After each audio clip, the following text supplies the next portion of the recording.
Hey guys, what's up? Still trying to figure out this format. This should let me do it now. What? Alright guys, I don't know what's up with this. Last week I was in here, let me do it.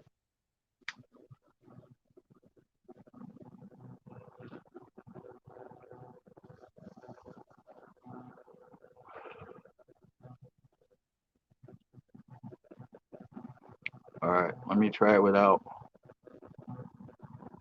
1H.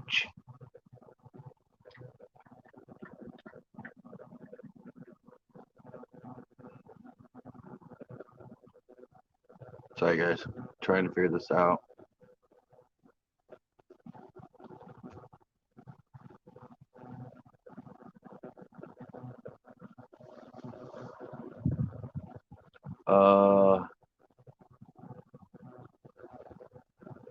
Hey, what's up? Sorry, it's not letting me. I went back in here and now it won't let me post. So you can't click on that link. You're gonna have to freaking type it in, but it's missing the H. So I put the H in there. It tells me I cannot comment.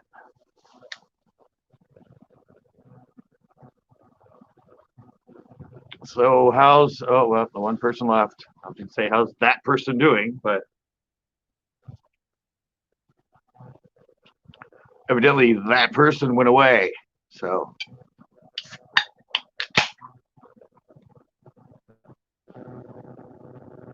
what's up, guys? Welcome to Panel Mondays. Last week it took me forever to figure out how to do it because they changed the format because I was in phone instead of desktop.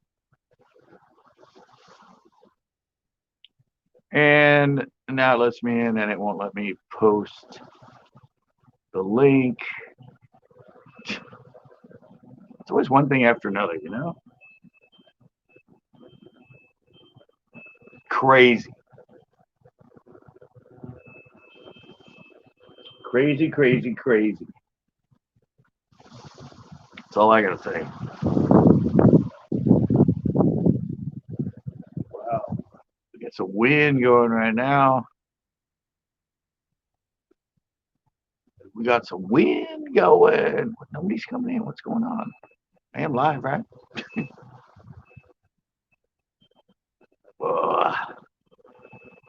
It sucks.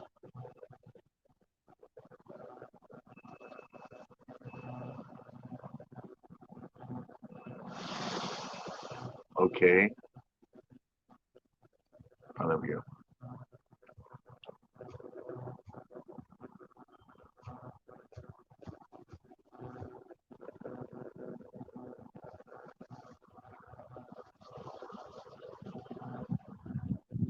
Oh, there we go. Drop a link on your stream. It's up above, but it won't let me. You have to type it in, and you have to put the H in front of it. I don't know what's up. Oh, drop a like. I thought you should drop a link. Sorry. Yeah, it won't let me put a link in now. So if it's not one thing, it's another.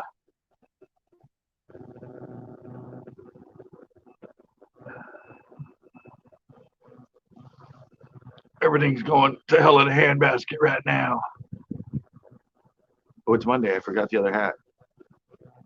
Shiza. No wonder nobody's coming in. They're like, that's the wrong hat on.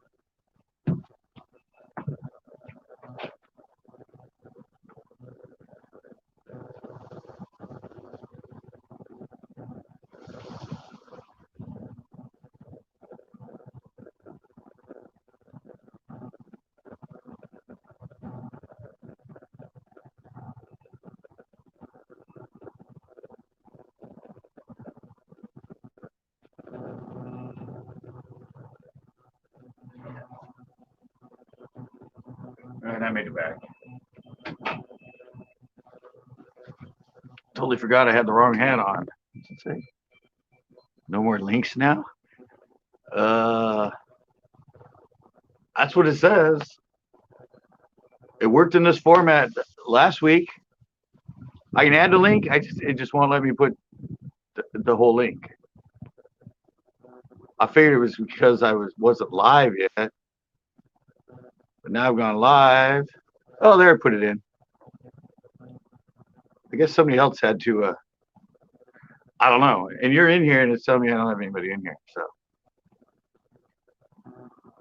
I don't know what's up, Jason. It let me go in as desktop.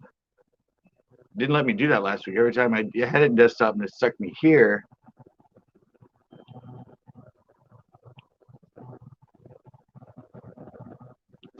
But it seems to be fixed now. But I still don't know why. I mean, obviously you're in here. Yeah, if you look at the links at the top, well, you can't see them. It says YouTube rejected your comment. This is fairly common when sharing a link. You may need to share the link another way. But now it's letting me put it in. So I'm the host. I can't share my own link. Come on, YouTube.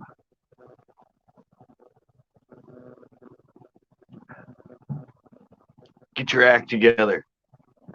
Quit going crazy.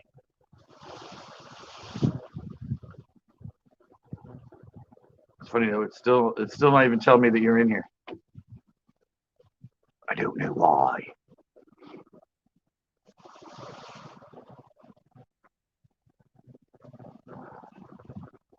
So I guess I'll wait to see if anybody says, hey.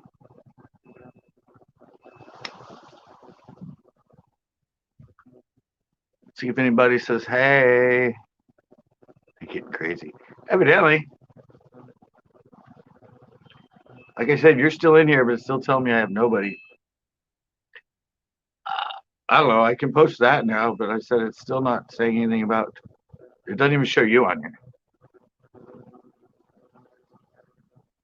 At the moment, it says I have nobody. There's no guests.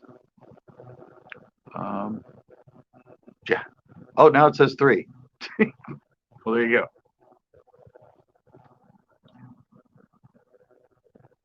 I hit what I hit. I hit guests, and all of a sudden it came up and said there were 3 people in here. What's good? Oh, calamari, the gourmet French fry. I love calamari. What's good with me is I spent today making Lewis. What's up? Oh, I forget I can do this. I can show people on the screen. Sorry, I'll do Jason. He's been in here. He's been chatting the longest. I made some intros today. Oh, yeah. It's like a gourmet French fry. Oh, way better than French fries, man.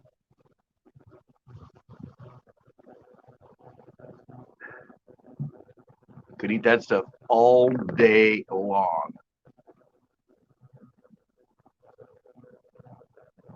Yeah, no, I made some more a little intro.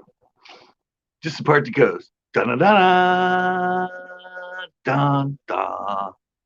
Where it says CCB Coast Bass Fishing Shows. Yeah, I made up some new ones so I can plug in different ones. I had to go to my other computer and my other software because it's a little more creative with text. But I spent about, I don't know. So my neck's killing me. Are you cold? Well, it's about 58 here. 58 degrees.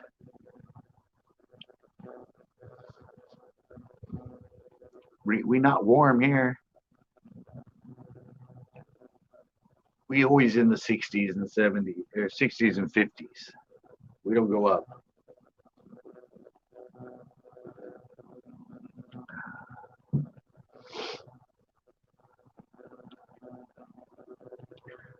The next show, Wednesday. I mean, it's not, yeah. It's a new intro, but yeah, it's only 8 seconds long. The 8-second part. I already put it in the one I'm editing right now. The one with me and Chris at Pinto. Working on that one. But I gotta do another drop shot video. I gotta do like a drop shot tip and trick. I have one in mind for colors.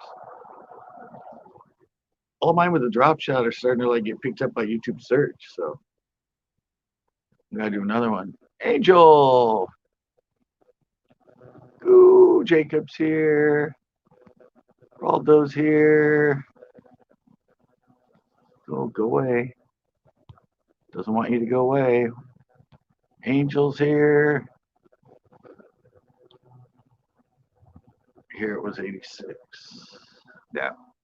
I think today it was like 69, 68. Jesus, okay, everybody came in at once. Jesus. My thumb's getting sore. Highlighting too many people. The beautiful people. The beautiful people. Why do I always get that stupid song stuck in my head when I say people? Will it still let me do it? Yeah! Sorry, it was rejecting my link earlier. I'm like, what the hell? Work trip to the Bay Area. Never thought I would miscellaneous. Yeah. I lived there for 4 years, and I think after the first, 3 years. And the first 2 years I was over it. First year and a half.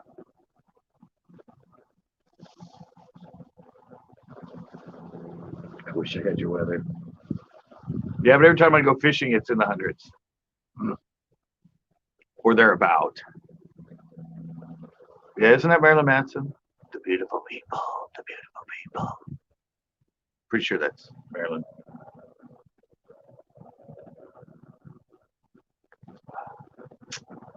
I get a new kind and I just go out.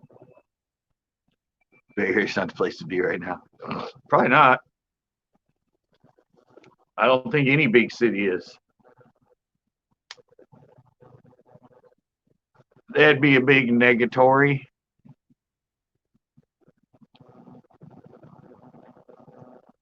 Too many people, too many things going on.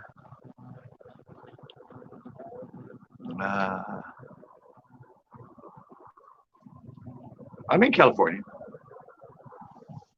I'm just down from San Francisco. Ooh, cop went by. I'm in Monterey. Monterey, California. Fogville. As the fog is rolling in right now. Kind of went away for a little bit, but it came back. Bada bing, bada boom. I wonder if anybody's even going to come in now that I actually know how to do it. After I rejected, who was it? It was Captain I rejected like twice last week.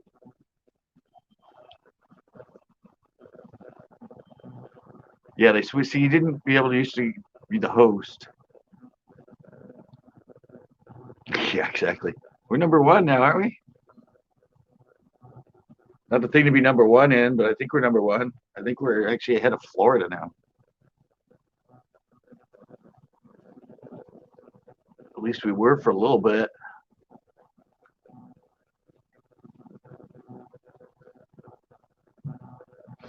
Well, at least baseball and golf came back.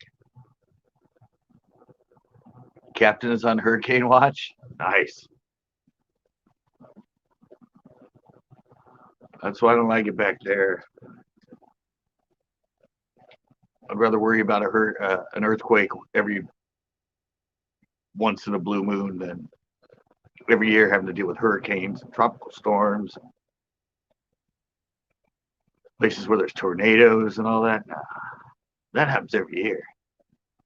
Our earthquakes don't happen that much. I don't even think I've felt an earthquake in quite a while now.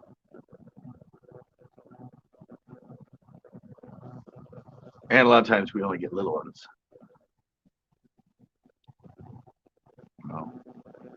about fighting hummingbirds. We were talking about like Carolina Hillbilly. He didn't know that they were that territorial because he had a bird beater, a bird feeder up, and there were two hummingbirds that would attack anything that came near it. One had one and one had the other. I'm like, oh yeah, I got footage. I got a video on my freaking channel of a hummingbird in my front yard killing another hummingbird. Vicious, vicious attack. Then he stuffed him into crack. Crazy. Every little one's in California been infected. California been infected. We're like #1 in cases now. Well, no. We want the little ones because the little ones relieve the pressure. It's when they don't have an earthquake at all and it builds up a lot. That's when it slips a lot and everything. Little ones are better than nothing. You don't want a fault line to be dormant for a long time because it's a fault line. It's always building up. One day it's going to slip like 10 feet. And everything's going to fall apart.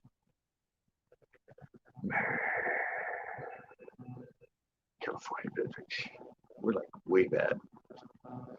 We're doing good until, look, once they lifted the shelter ban, it all went downhill for us.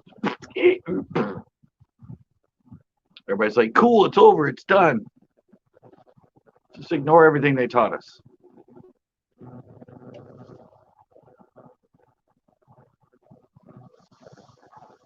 Let's crowd bars. Let's go to concerts.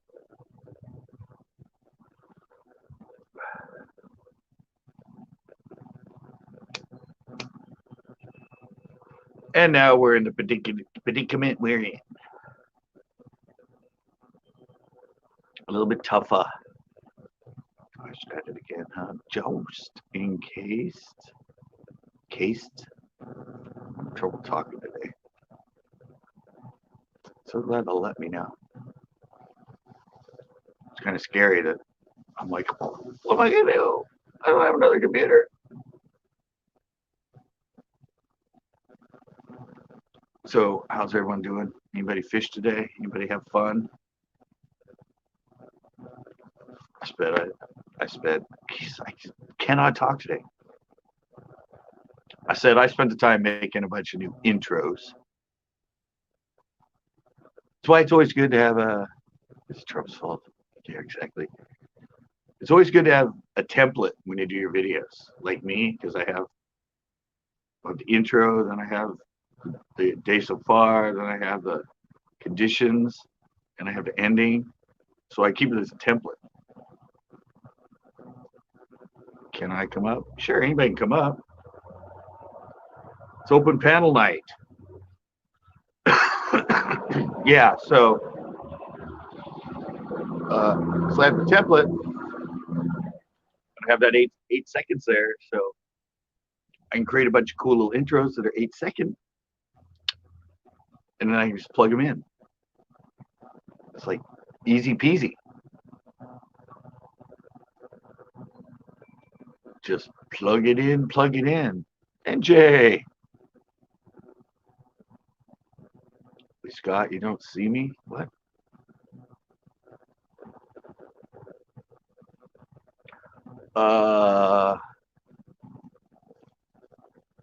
You mean as a comment or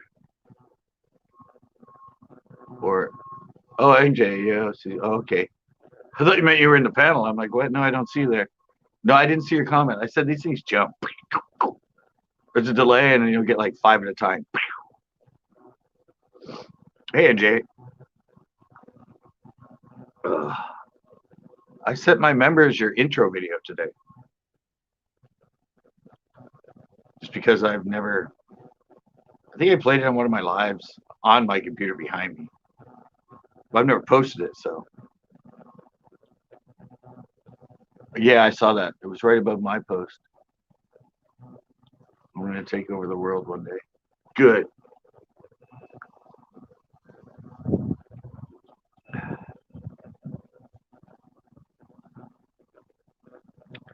Nice try, bro. I love it, man. Nice tie. Nice to know.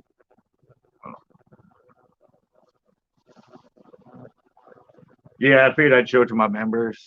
Do it as a little members only video. Say, hey guys, yeah, look. He asked me to make one of these one time. And I'm like, sure, that's different. I'd love to. And this is what I came up with. His only stipulation was fitting in the pictures of the lottery tickets. And I think I did that pretty creatively. Bonk, bonk, bonk, bonk, bonk.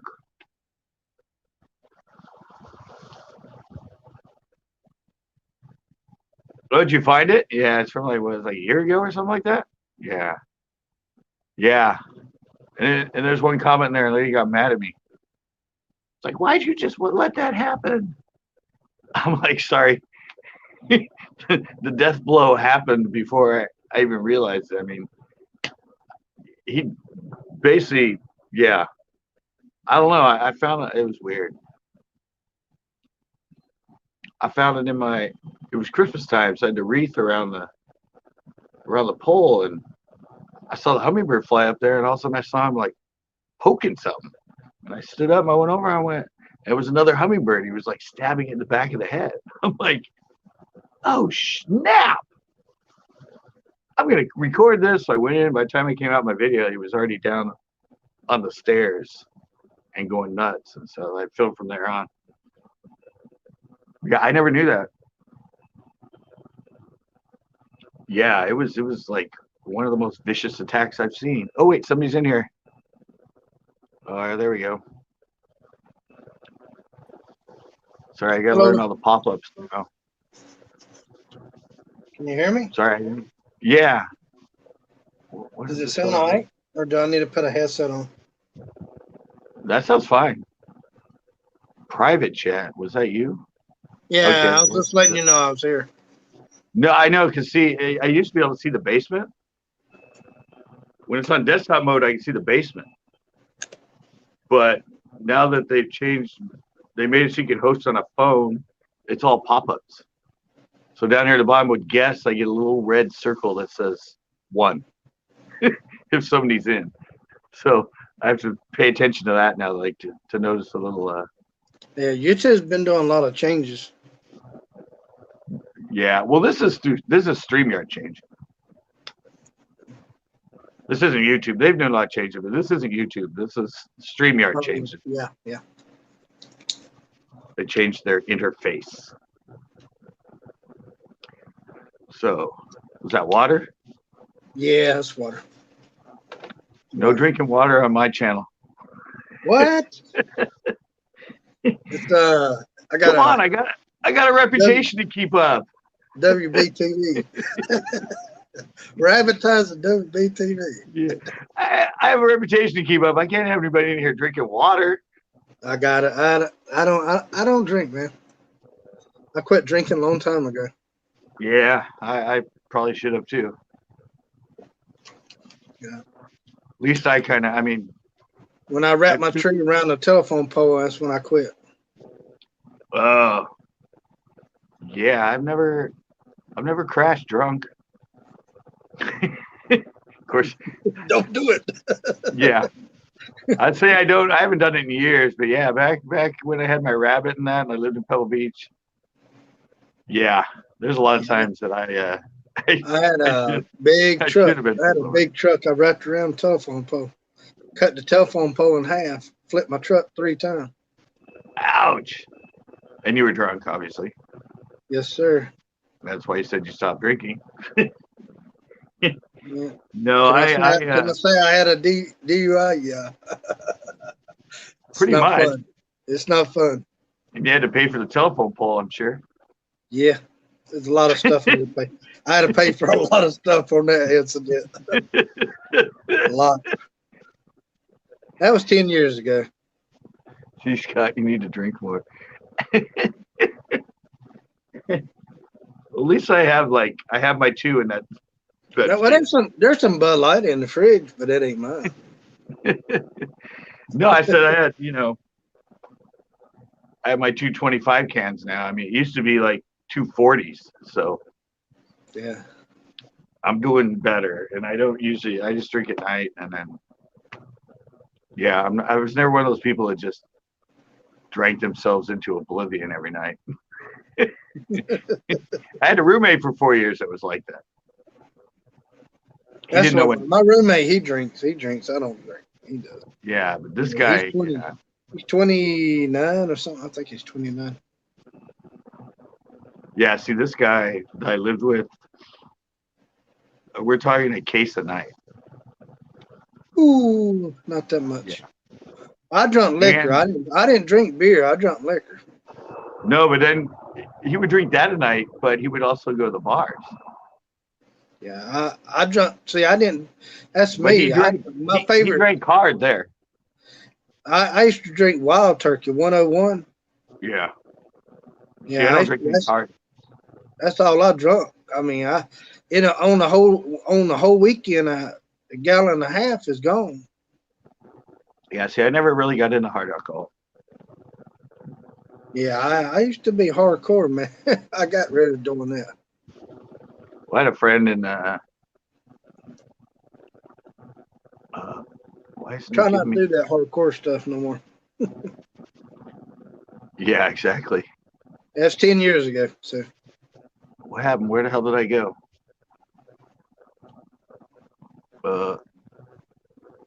Trying to figure out. I had layout in here so I could switch it, but now, oh, there we go. I must hit the wrong button.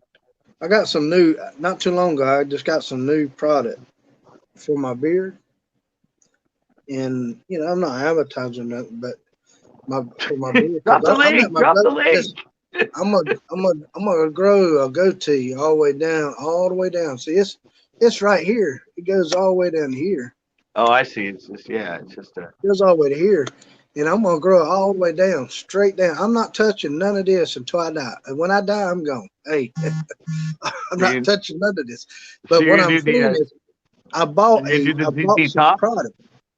I bought some products. It's called Club Beer. It's the name of Club Beer. I don't know if you've seen it, but you put the oil underneath your skin, underneath the hair, and it Yeah. makes it thick. You like if you got pouches, it'll fill the pouches in. But I've been doing it. Actually, if you got pouches, it'll fill it in, and you So could you take rub the it into the vitamins. skin. You could take these vitamins for it. The company's got the vitamins too. You take the vitamins 2 times a day, and it makes your hair grow on your head and your beard Yeah. Well, pretty fast. You don't want that. don't think that's gonna happen with me. But anyway, thanks for the advice. But no, see, I usually I just have this like. I don't usually have it as a beard. I keep it cut like 1/8 inch, yeah. but I got lazy, I so don't I keep do none this. on my sides. I don't keep none on my sides. I get rid of Yeah, my sides. I just got the goatee and the mustache. yeah, yeah. Usually I keep it really small, but I'd have to do it every like 3 or 4 days. But as you go a week and let it grow out to like this, and then I go back Trim to it up. Trim it up. Yeah. yeah, and then I let it grow out and then I take it. Yeah, I just got tired of shaving every day. It does get aggravated. Yeah, so I'm like, well, if I do this, it'll like I can do it once a week, and it'll be easier. Yeah. unless I get lazy and suddenly I'm like, it's like 2 inches long, and I'm like, I better get rid of this. But then every like month, I just go all the way over the top, all the way. I can't use a razor. It breaks me out. I have to use electric razor. Yeah, I just use the clippers for this. Yeah, I use electric for down to the skin on my sides. I have to use electric razor. I can't use no manual razor. It breaks my skin out. I've never used one. When I used to do it all the time, I was always electric. Yeah, I've never used an actual real razor. But I just got tired of like. I can use a straight razor. My grandfather, that's what he used to use.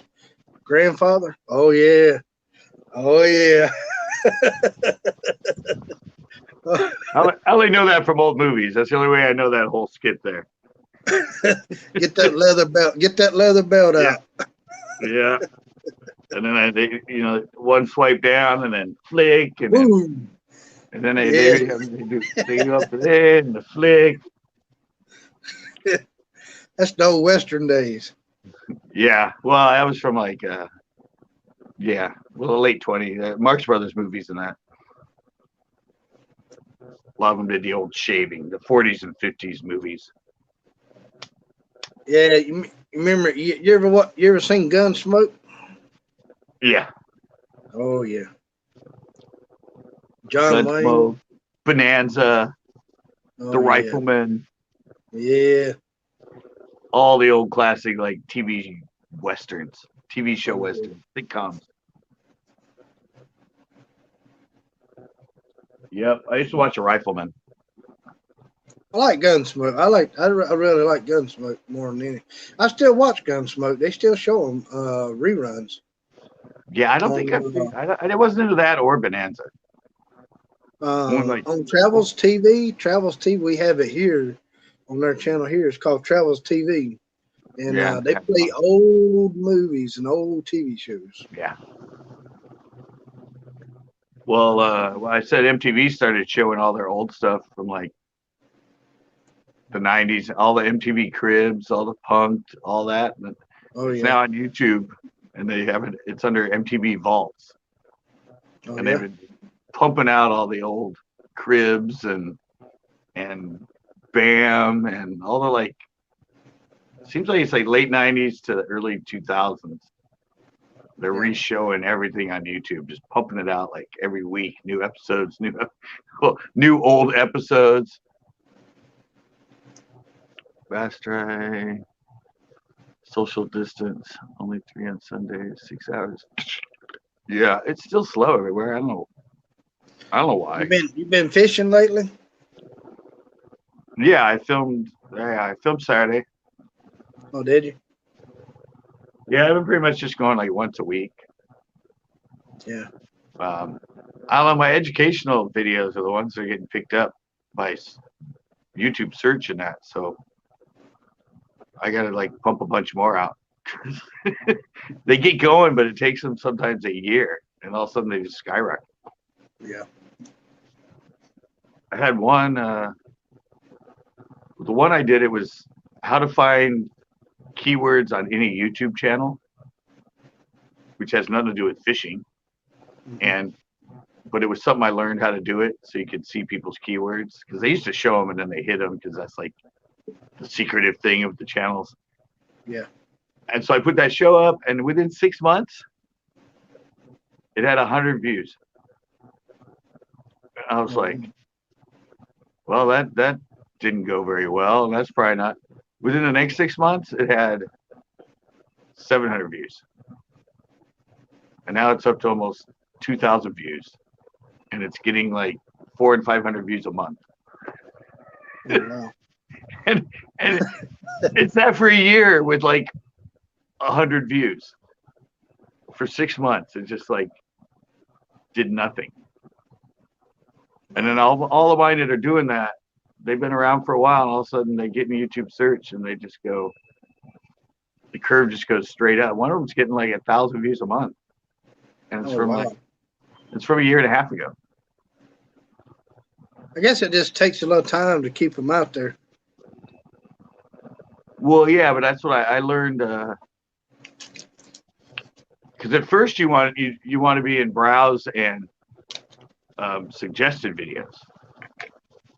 Yeah. And most shows and stuff like that, they're a show, so they're probably not going to be picked up in search. But if you have one where it's how to rig a drop shot or how to clean a bake, it's something people search for constantly, and you do the right keywords and everything, you stick it in, then all of a sudden it starts showing up like way up at the top, like in search. And I discovered it like about a month ago or something, and I'm like, wow. Because most people that do like educational stuff, it's all about the search, browse and suggestive, but it's all about the search right away. They want to put in all the keywords to hit everything for search. Because their niche is people that usually search for videos. But fishing, I mean, seriously, who's going to search big bass bite at Uvis Lake? I mean, it's just it's not even researched that much. It's too specific. And the more I think YouTube they done away with recommending videos. I hadn't seen a lot of videos getting recommended. I think they put a freeze on that. really no, isn't that under recommended is suggested, right? Well, I mean, it's sort of like it, but a lot of your videos, because I used to see my videos.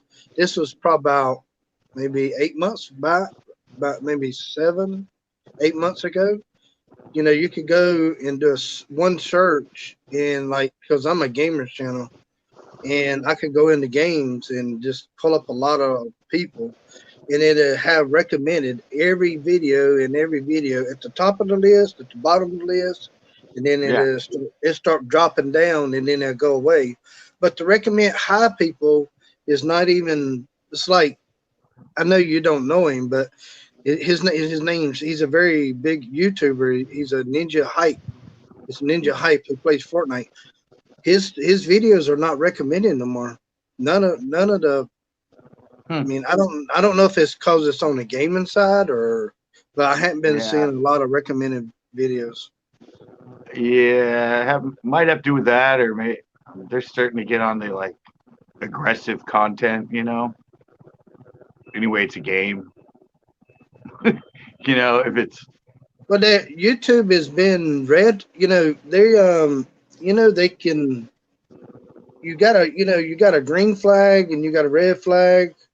You know what video gets monetized under whatever green flag, red. I mean yellow. Yeah, they got a yellow flag. Well, I've got 12 of my videos are under the yellow flag. Really? They said that I can earn more money from them videos. It was telling me I can earn more revenue off of them videos. Yeah.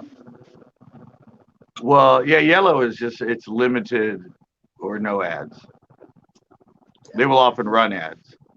But yeah, that's the yellow is just limited or no ads. And it can be something, what did I put? Successful. In the title I had how to be more successful at, and it came up limited or no ads. And all my keywords, everything else was the same, and my descriptions had successful in it too. And I'm like, what the hell? And so I changed it to how to have more success. And then I clicked back, and it was fully monetized with no yellow. For some reason, it was the word successful that flagged it. I'm like, that's crazy. I know. What's the difference between success and successful? But yeah, it flagged it. I've had that happen like 2 or 3 times, and the other one was something that I forget. It was something I put into the keyword, but if you took like a stretch, it might have maybe meant something that was from like dirty movies or something. And I was like, okay. And then it came back in that, and I'm like, all right, well, that's the only word I've never used before. Let me get rid of that word.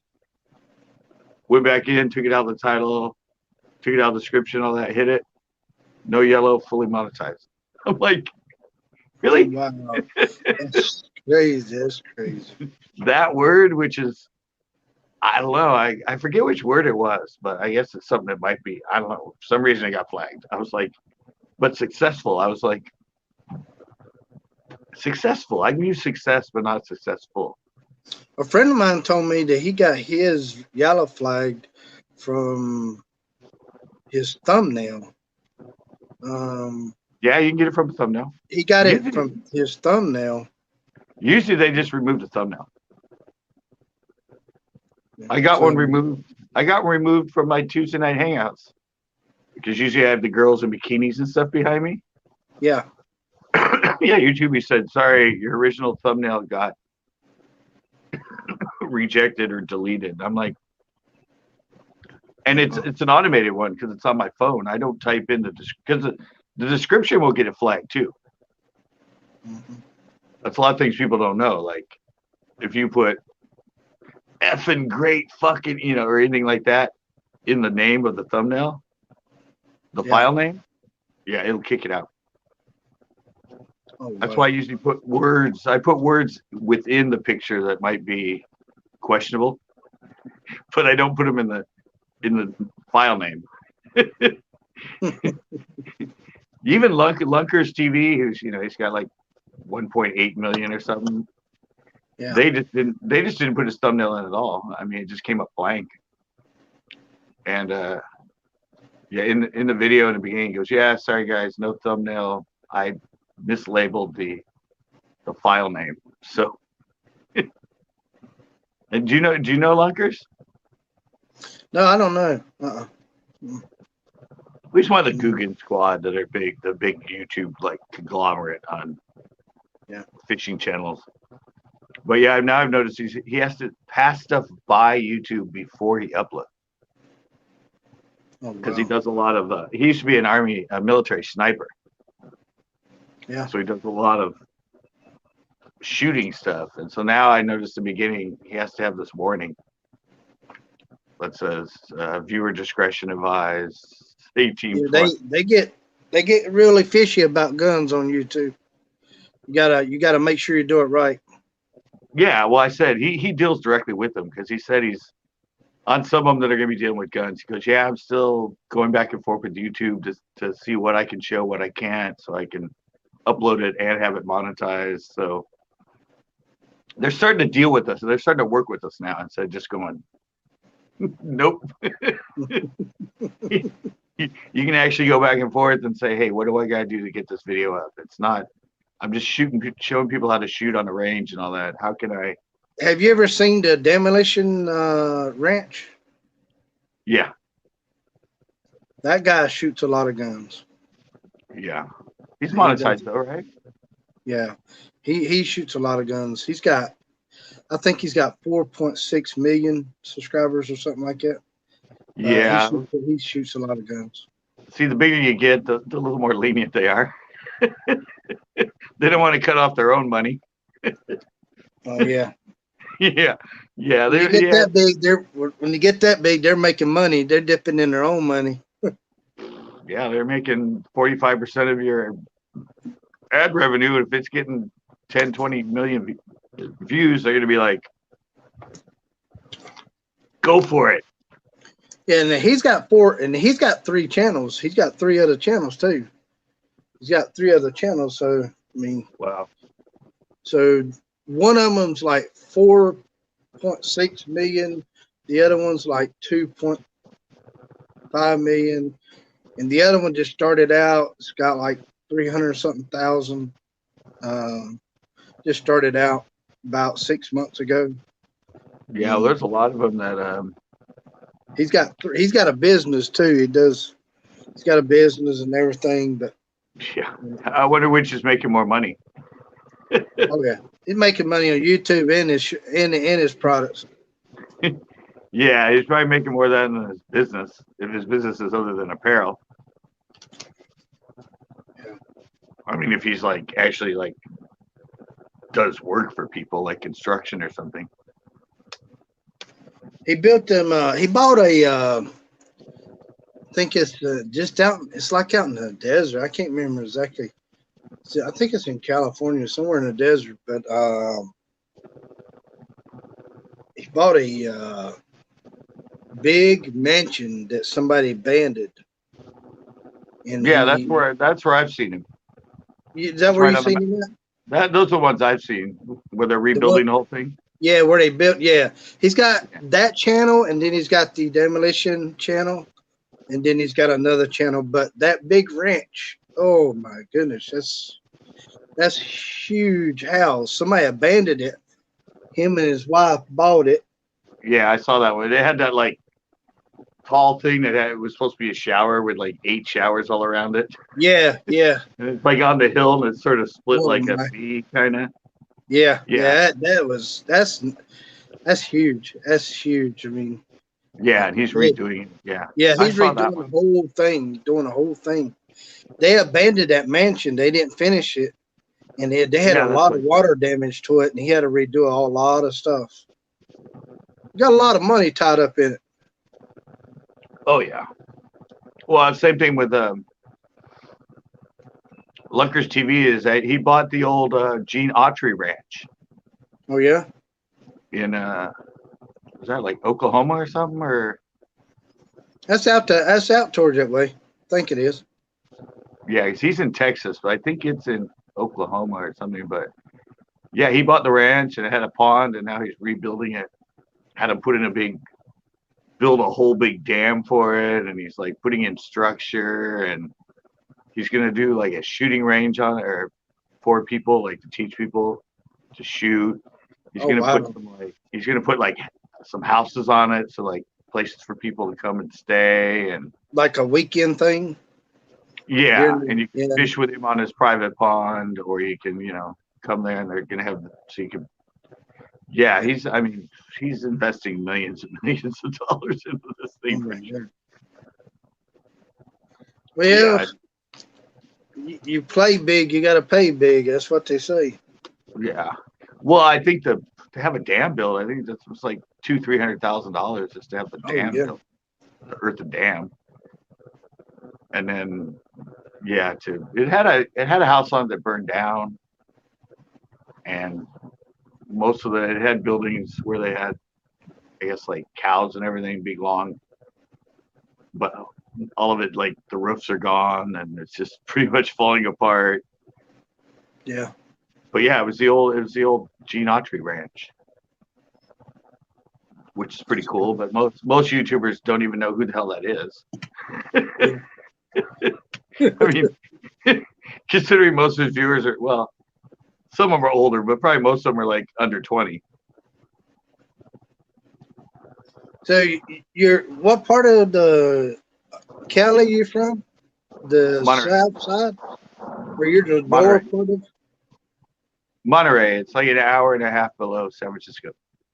Oh, okay. You're down under. Yeah, it's basically Central Coast from like here down to like where I used to live, San Luis Obispo. Yeah, Pretty much considered the Central Coast. And yeah. some people think San Francisco is still Central, and once you get above that, it's NorCal. I There's know. there's quite a bit from San Francisco to the border. So y'all keep the same temperature pretty much all year round like that? Yeah, 55. Yeah. Today it got up to eight. Well, today it got 93. 93 here. I'm in North Carolina. Yeah, well, I'm 3 hours ahead of you. yeah. The show I filmed in at Lexington, it was 90. Oh wow. Showed the one I did at Los Banos like a couple weeks ago. It was 105 when we were there. Whew, Yeah, that's crazy. that's the weird thing about here. Like right here where I am, it's 60. You go 20 miles inland, and it's 105. Wow.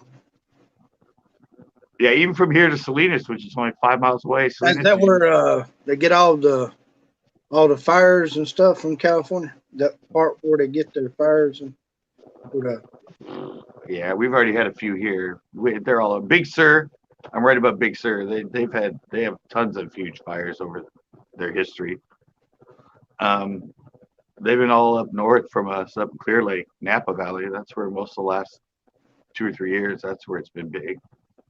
wow. But I said you can go from here and you can go 5 miles to Salinas. It might be 65 here. You go to Salinas and it's like 90. God, Yeah, it doesn't that's take that crazy. much. That's crazy. That ain't that far, really. You know. No, not at all. Like I used to live in Carmel. You go into Carmel Valley, and you go to like Mid Valley, 58 and foggy and drizzly on the coast. You would go to Mid Valley, which is like 2 miles, 3 miles in, and it's like 90 degrees. You're like, what a difference. It's like they got a line there. Can't pass that line. Yeah. Yeah, it's microclimates. Usually the fog only comes in a little bit past us, about a mile, mile and a half in, and that's where it sits. And then inland from that is all warm. Well, at least Just it 'cause stays does. cool. At least it stays cool, and I'd rather be cool than hot. I'm the kind of person I could live out in the winter. You know, I could live out in cold weather. Yeah, I'm kind of the same way too. It's easier to get warm than it is to get cool. Yeah, I mean, I could live out some cold weather. Ain't no lie. I'd rather But deal with the cold than the hot. I can't breathe with the hot.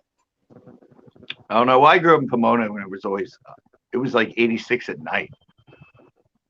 Oh, So I'm good. used to it. The cold I don't mind when it's around this, but when it gets like below 50, my fingers get all numb and my toes get numb, and yeah, I can't. I can actually handle the heat better just because I grew up in it. I mean, Yeah. I used to skateboard for 8 hours at the park, and it was 96 degrees out. I'd like push on my helmet, and it was just a waterfall of sweat, like out of the cushions, like, and I'd be there all day skating. Oh It's like wow. over the 90s, 98.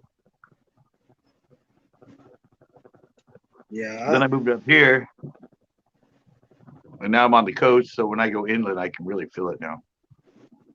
Yeah. Drains you. Yeah. So I don't know. Yeah. Did you know? Today has been a pretty good old day. Today, I mean, been having medical problems here lately. Past 5 months. I was 5 months ago. I just got diagnosed with diabetes type 2, and I'm just been trying to regulate my blood sugar.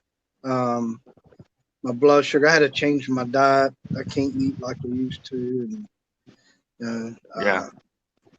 yeah, it ain't got as bad where I have to take shots, but I still take I have to take medicine.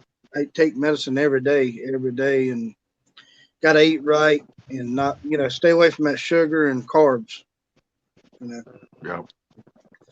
but Yeah. I had a manager at my work, and he got diagnosed at like 50. So he had to change all that kind of stuff. yeah, I had to. He, I mean, so far he, I've been doing good. I've been doing good so far because I just went for a review with my doctor where they do my lab work and everything, and they check everything, your cholesterol and all that stuff. And I did have a high rate as a 10.7 on my diabetes, but it's down to 5.4 now. So I'm doing good so far. I'm doing good. I tell you, you got to be careful. Diabetes will kill you, man. It oh yeah. runs in it runs in my family. It runs in my Uh, family. yeah. See, it's not in my family. I don't think any of my relatives have it. Yeah, But it runs on my dad's side of family. Yeah. So. Pond Predator Nation said he had to do the same thing.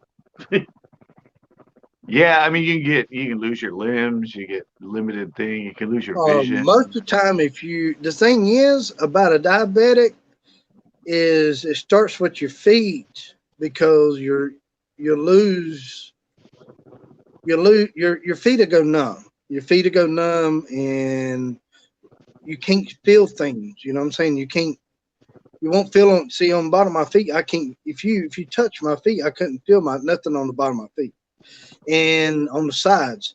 Let me And check. Let me check. Yeah, and I can still feel mine. there you go. Yeah, let's see if you can feel You can't feel them?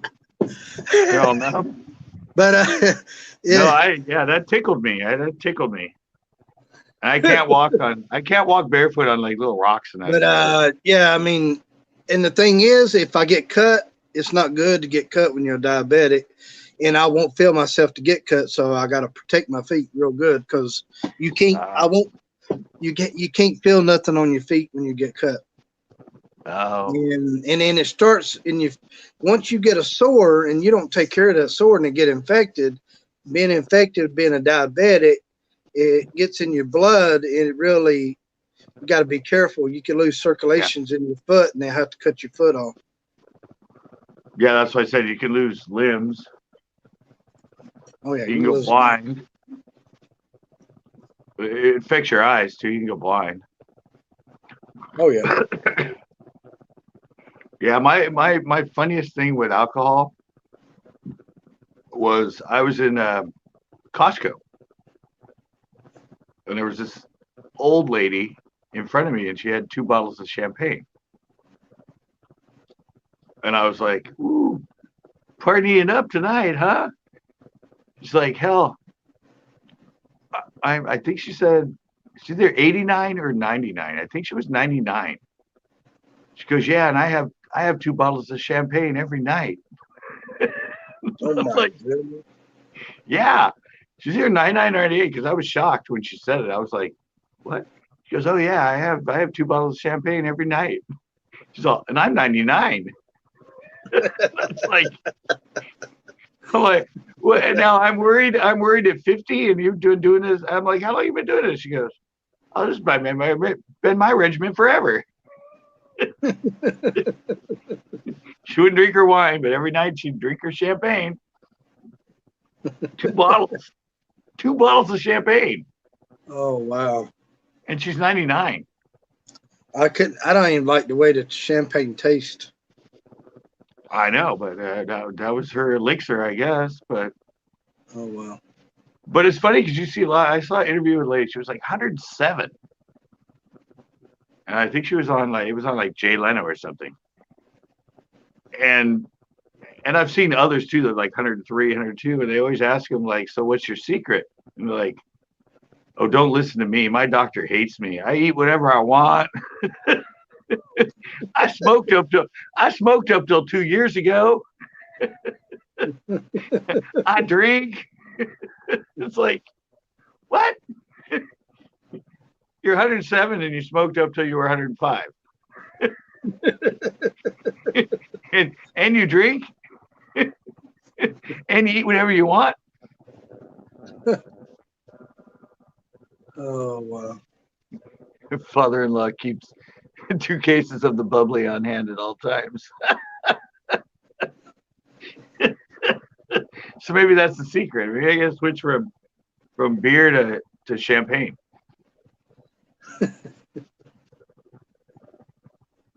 If I'm She not drank gonna liquor. quit, She drank liquor in between the champagne. Kept her yeah, going. exactly.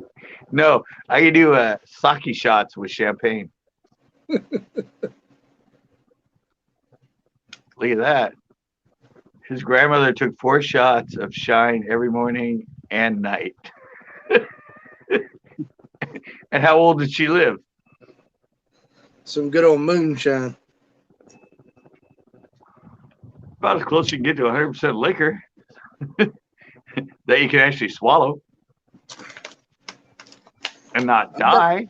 I've got a bottle of moonshine. I've had it for about 9 years.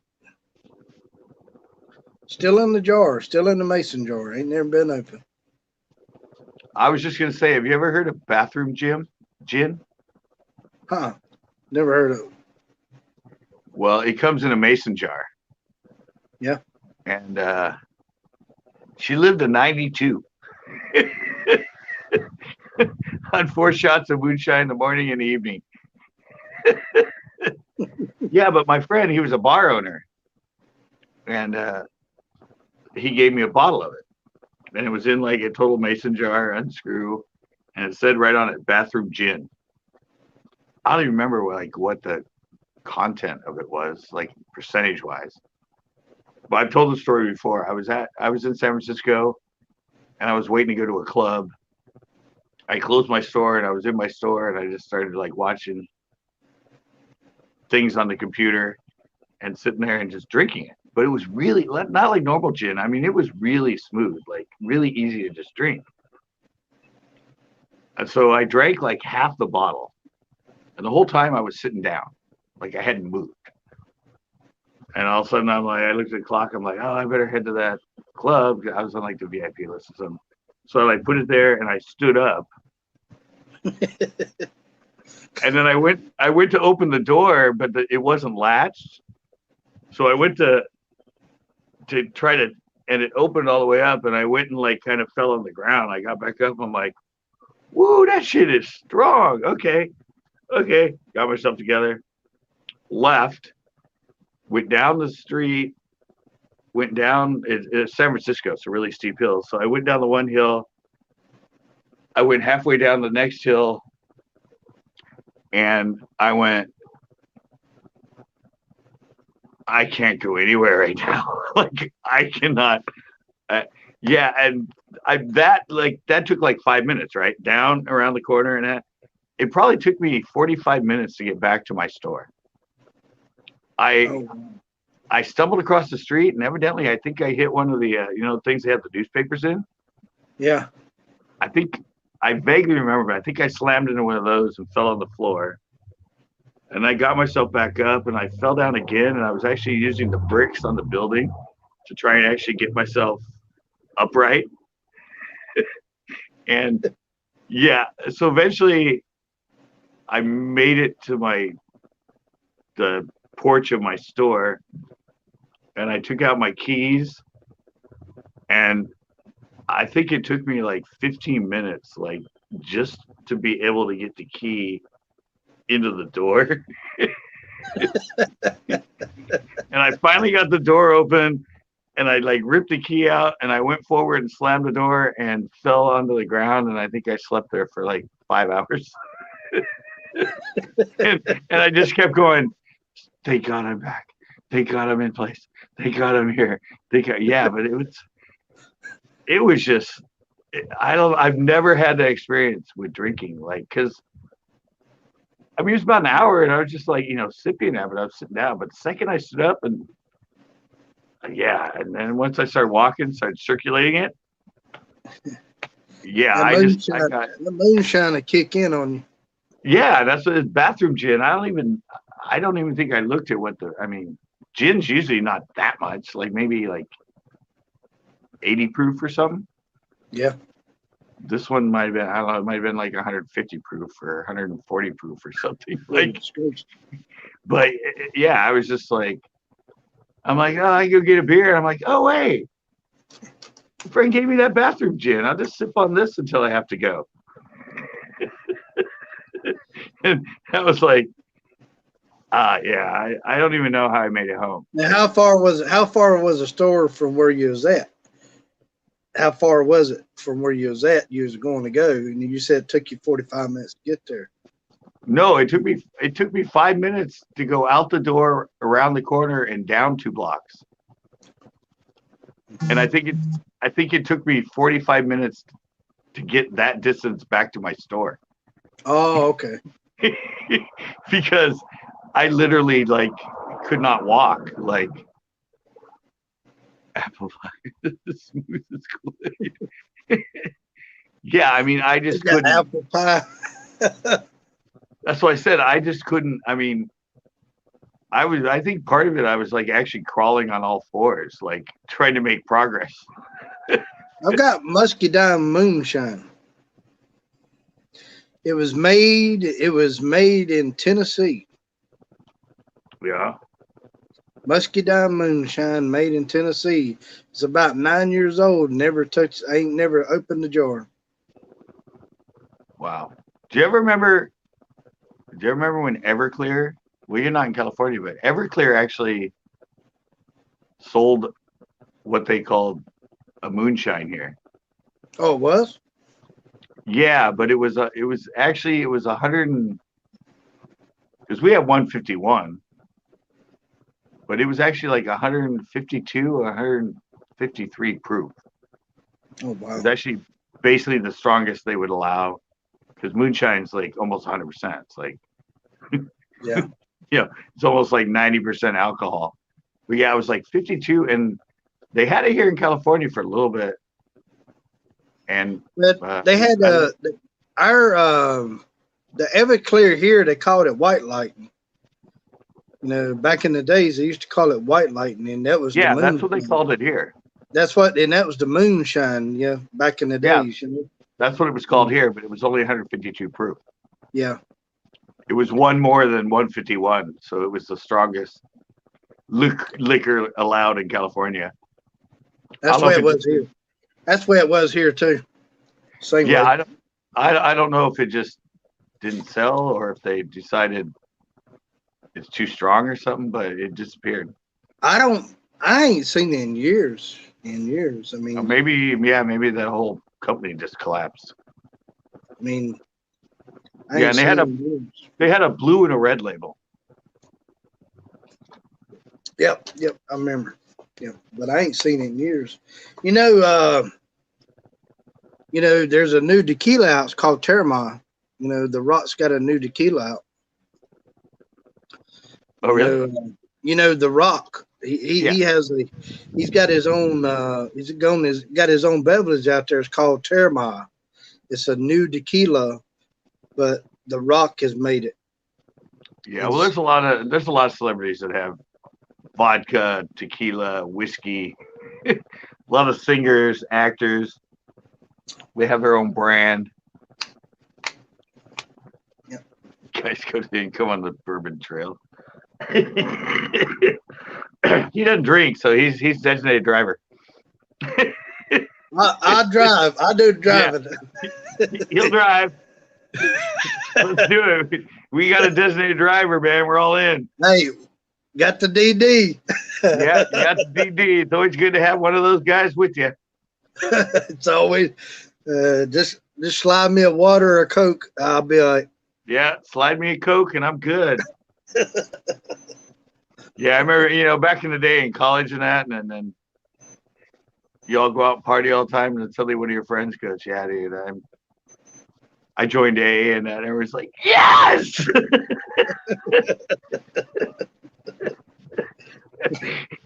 You're our favorite friend now. Oh yeah. You're the designated driver for life, man. Finally. Finally, we don't have to pay for taxis. Designate driver gets free Cokes and water. Yep. I had a friend actually, and he was only 21 years old, and he was AA. He used to drive us around all the parties and everything when we were here, and up to clubs in San Francisco and everything. Because at that young age, he was already alcohol. No more alcohol. And he always drank Jolt. Wild turkey. Do you remember Jolt? Yeah. Jolt Cola? Yeah, Joe Cola. Yeah, he always had to have a drink in his hand. He always had, I guess that's sort of the process is. That's some hardcore stuff. Yeah, it had like 10 times caffeine or sugar is sugar. Any other soda at the time. Yeah, and he had a big Suburban all decked out. Jolt or Mega Jolt or Surge. Is Jolt still around? Joe Cola's not still around, is it? I don't think it is. I mean, I ain't seen it. That was like early 80s when he had it. That was a long time ago. Yeah. Maybe there's a Jolt energy drink now or something. They might have come out for energy drink or something like that. Yeah. No, they folded a long time ago, I'm pretty sure. And wait, what else? Do you remember lemon Pepsi? Oh yeah, I remember that. Pepsi one where they mixed lemon and Pepsi. And then was the other one that failed. Pepsi Clear. Yeah, Pepsi Clear. Yeah, that failed. It's It looked like water. well, it's basically the same thing, but they just didn't put the caramel color in it, and they sold it as Pepsi Clear, Crystal Clear, no Pepsi Crystal Clear. clear. I'm like, yeah, that was a failed ad campaign and product. Same thing too. Remember when Coke came out with New Coke? Yeah. You remember the old Coke? Yeah. You know about the old Coke that was made in Mexico? What? The one that's made with like opium? Yeah. Yeah. Oh yeah. Back in the days, you probably used to get Coke in the Coke. Cocaine in the Coke. Nice. Yeah, but then actually, I had a class that had to deal in college had to deal with advertising, and one of the ones that the campaigns that they teach as a failure is the new Coke campaign. All right, people like you because you taste different than Pepsi. So what are you gonna do? Well, let's try to make Coke taste exactly like Pepsi. And they had all those like commercials with blind taste tests. One is Pepsi, one is new Coke. Can you decide which one is which? It's like, no, they like you because you're different. Why are you trying to be just like them? That I has think Coke, failure written all over it. I like Coke better than Pepsi. I don't know what it is. Yeah, I was always a Coke guy.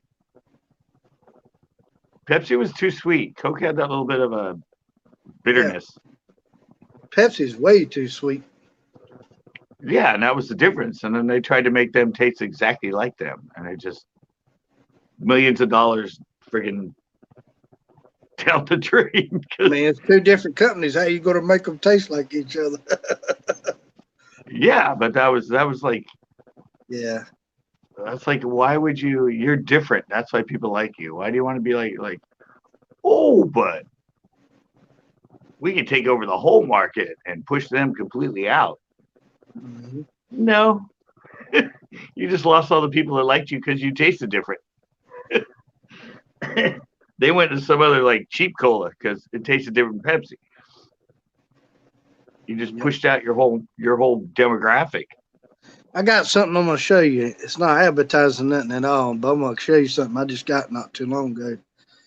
Somebody challenged me, but I don't know if I'm going to do it or not, but I'm going to show you something. Oh, you got challenged by the same one I got challenged for. I'm pretty sure. I got a I got a challenge from one of my buddies. I don't know if I'm gonna do it or not because I might hurt myself if I do it. I don't know. I don't want to jeopardize myself, but I gotta look into it before I do it. But I don't About know the if you challenge ever I got. seen. I don't know if you ever seen this before. Oh, isn't that like one of the hot things or something? Yeah, it's the world's. Hottest Let chip. me get my camera to focus. It's It's the like the world's world's. hottest chip, right? It's the world's hottest gummy bear in the world. Oh, there you go. Yeah. See the little gummy bear in the middle? Hmm. It's the little one right there. Yeah. No, I've never done any of those challenges. Yeah, a buddy of mine, he bought it too. He bought it. It ain't but like $7. Yeah, that But was that was a big thing on YouTube for a while. Everyone's like taking the hot chip challenge and the hot chocolate and hot gummy bear. And is this still going around? I don't think it's that popular anymore. well, some people still doing it. Everything spicy. I think he does some. Yeah. Yeah, I think it's kind of It's kind of. It fading is out right kind of now. died down. It is kind of died down. Yeah, I challenged everything it. has to. So if I do the challenge of the gummy bear, this is what I challenge him to do. Can't see it. Oh, the Carolina Reaper. Yeah, but look, it's dry. Nice. I challenge him to eat a dry Carolina Reaper. You know how hard it is going to get that down your throat. You have to sit there and chew it and chew it and chew it. You'd be better off eating a fresh Carolina Reaper. Yeah. He did the Fuego challenge last week. Well, actually, the synthetic is hotter than natural. I have been seeing people do the hot sauce, not the peppers, but the hot sauce. There's still a lot Yeah. of Well, it's lot like of the hot people- wings. Hot wings is still big. That the show. sauce out there. Do you have The show with Buffalo? Do celebrities, you have hot Buffalo ones? Wild Wings there? We do here, yeah. You do? Yeah. Well, in September they coming out with the new wings, Carolina Reaper. Yeah, my introduction to hot, I never liked hot. I like salsa and flavor, but I always did like mild. Yeah. Maybe a medium, but usually just mild. Well, I had friends that made every Thanksgiving, they made their famous hot wings. And they would mix up Tabasco and habanero and all this other stuff and let them soak for 24 hours. Mm-hmm. And then during our college Thanksgiving Day, because it was a week before, so everybody could go home and that. Yeah, and they had them, and they're like, I'm like, dude, I don't like hot stuff. I mean, I'm like a mile. He's like, no, dude, you have to take one. You have to take one. I actually ended up eating 8 of them. And ever since then, I mean, seriously, like the first by the end of it, like my whole mouth was numb, my lips were numb. But when it got to that point, the flavor was so good that I just like kept having more and more. And ever since then, I can handle all kinds of hot stuff. It's like I sat here one night and I used cayenne pepper on pretty much everything. Cayenne's pretty hot. Yeah, well, I was out here and I was on Jimmy C's live. Do you know Jimmy C? I know Jimmy C. Yeah, I know him. I was on it, and that was like 6-8 months ago, so when it was really like popular. And I came out and I'm like, look, guys, and I had my powdered cayenne, and I'm all, everybody thinks this is all hot, so I went like that, and I like put a bunch of it in my mouth and like sat there and like swallowed it, and I was like. If you on the panel like, CCB, you okay there? I'm like, yeah. I mean, because you sprinkle it on stuff, but I put like an 1/8 inch of it on my tongue because this is a pretty hot pepper. Oh yeah, Cheyenne's pretty hot. Cayenne, yeah, cayenne's pretty. It's not habanero, but it's pretty up there pepper. And okay. Jimmy's like, CCB, why'd you do that? I'm like. Well, everybody else in their lives now, everybody's like challenging each other to take hot peppers. So I figured I'd just pour a bunch of this cayenne on my powder on my tongue and just eat it up. My eyes were watering. I was just like kind of euphoric. And I remember it's like, CCB, he's not doing so well. And Jimmy's like, why the hell did you do that? Nobody challenged you. I'm like, I don't know. I thought it'd be easy, but wow. We don't want you to kill yourself. Yeah. It's not like Tabasco. Yeah, cayenne pepper is pretty damn strong. Oh yeah, they're pretty stout. It's an up there pepper. Oh yeah, it's like an 8 compared. I think habanero is like a 10. I don't know what the Reaper is. Ghost pepper's up there too. It's up there too. Ghost pepper is pretty. Tell you. Yeah, well, you have the Scoville scale, and then you have like a 1 through 10 or 1 through 20 scale, which is the Scoville. Yeah, small. But I think cayenne pepper is like an 8. But it's got a good taste. That's what I like about them. They got a good taste. Yeah, I mean, every morning on my breakfast sandwich, I pour it on it. If I have like a TV dinner, something that's like rice or lasagna or something, and I put cheese on top. All kinds of cayenne pepper. It's good. Well, it's got a good taste. Well, they say that hot stuff's good for you, though. Actually, I Cayenne, I like that better than not habanero, but uh, jalapeno. I like it better than jalapeno. Oh, jalapenos. Yeah. Yeah, jalapeno's got a good taste, but it's not as good as some peppers. Just I don't know. It's got like a bitter taste to it. Uh, Now habanero, I like habanero. It gives a good flavor out. Yeah, and I love jalapenos. It's close to cayenne. It's Well, a little on, more mild. on the back of that box of the on the back of that box of the bear, Yeah. it says 2 million Scoville. it says on the back of this box is 900. It's like you're eating 900. The one gummy bear is eating like 900 jalapenos.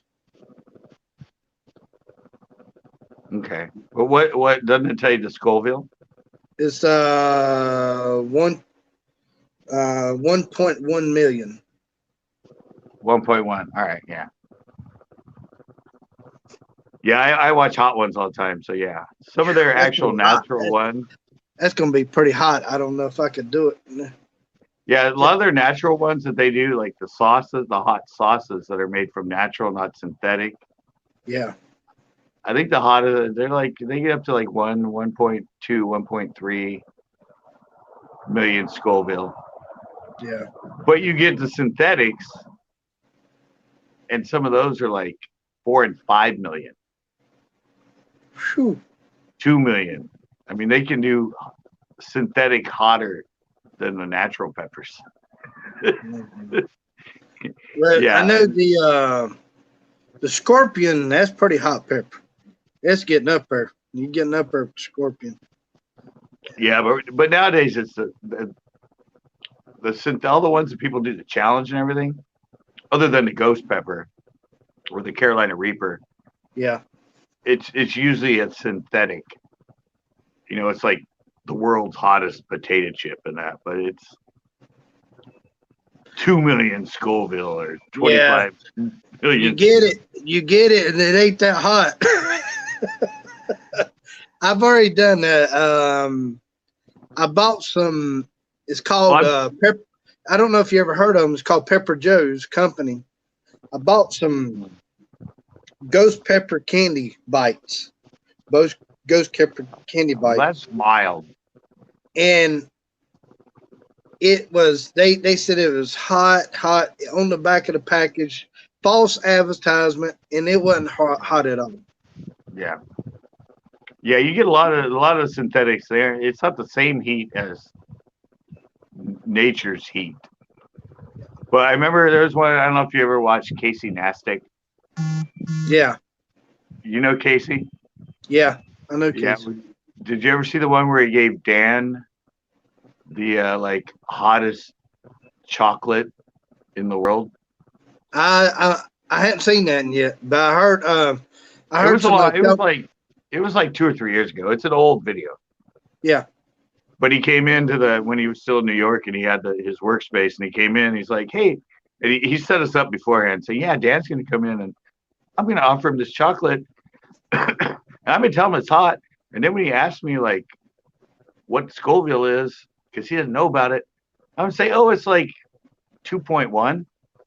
But like jalapenos are like 1.8 million. So it's almost the same. And yeah, he fed it to him and he had to spit it out. He was like hyperventilating. His like said he couldn't breathe and his eyes were it was like the oh yeah. cruelest practical joke to play out in a blog ever. And then I mean, later on there's another guy that eats a lot of hot food that came in. It's sort of the end of the blog. And Casey's like, hey Dan, I know he got you, but hey, get him. Give him this chocolate. Don't even tell him it's hot. Give him this chocolate. And so he's there and he goes, oh, hey, do you like hot stuff? I have this hot chocolate. And the guy's like, yeah. Puts it in. chews it up. He's like, yeah, dude, that's pretty hot. Swallows it. Whew, yeah, that's. And Dad's sitting there, and Dad's like, that's it. And he's like, yeah, it's pretty hot, but yeah. And Dad's like, what? That almost killed me. How did you just eat that?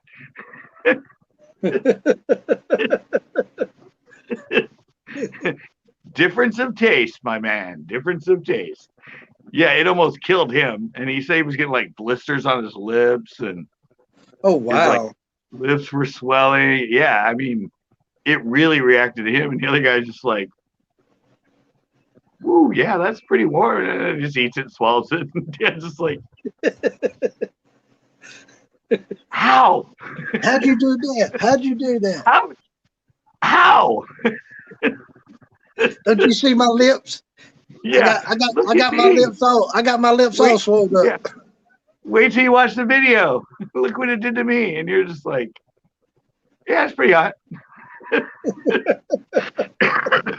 Like, no. You should be dying right now. Yeah.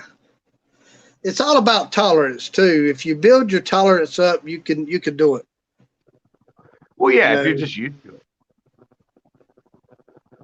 I mean, if you eat peppers every day, you build your tolerance up. There's a liquid out there you could test yourself on tolerance and build yourself up to high levels where you can, eat the kind of stuff that's hot.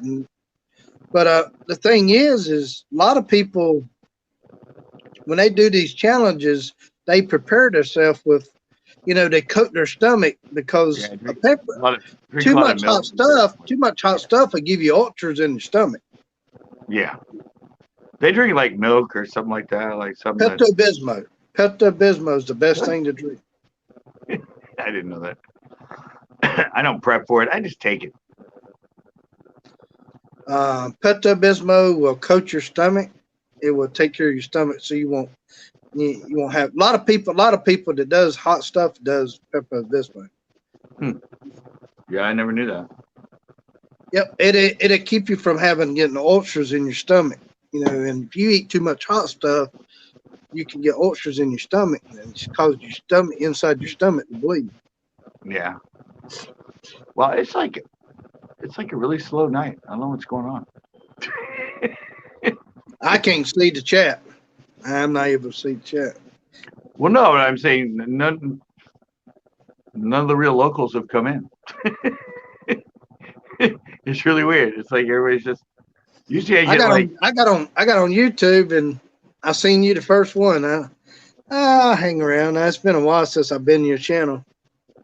I ain't been on YouTube. I ain't been on YouTube here lately, man. I've been, sometimes you got to step away. Sometimes you got your own life to. Yeah. Well, I don't know. Usually on Mondays, I have like a lot of times 15, 16, 17, 18 people in. Yeah. And what tonight's been like 8, I think was the most. I mean, I hadn't even. Last time I made content was about 2 weeks ago. I've stepped. Yeah. For me, it's full time.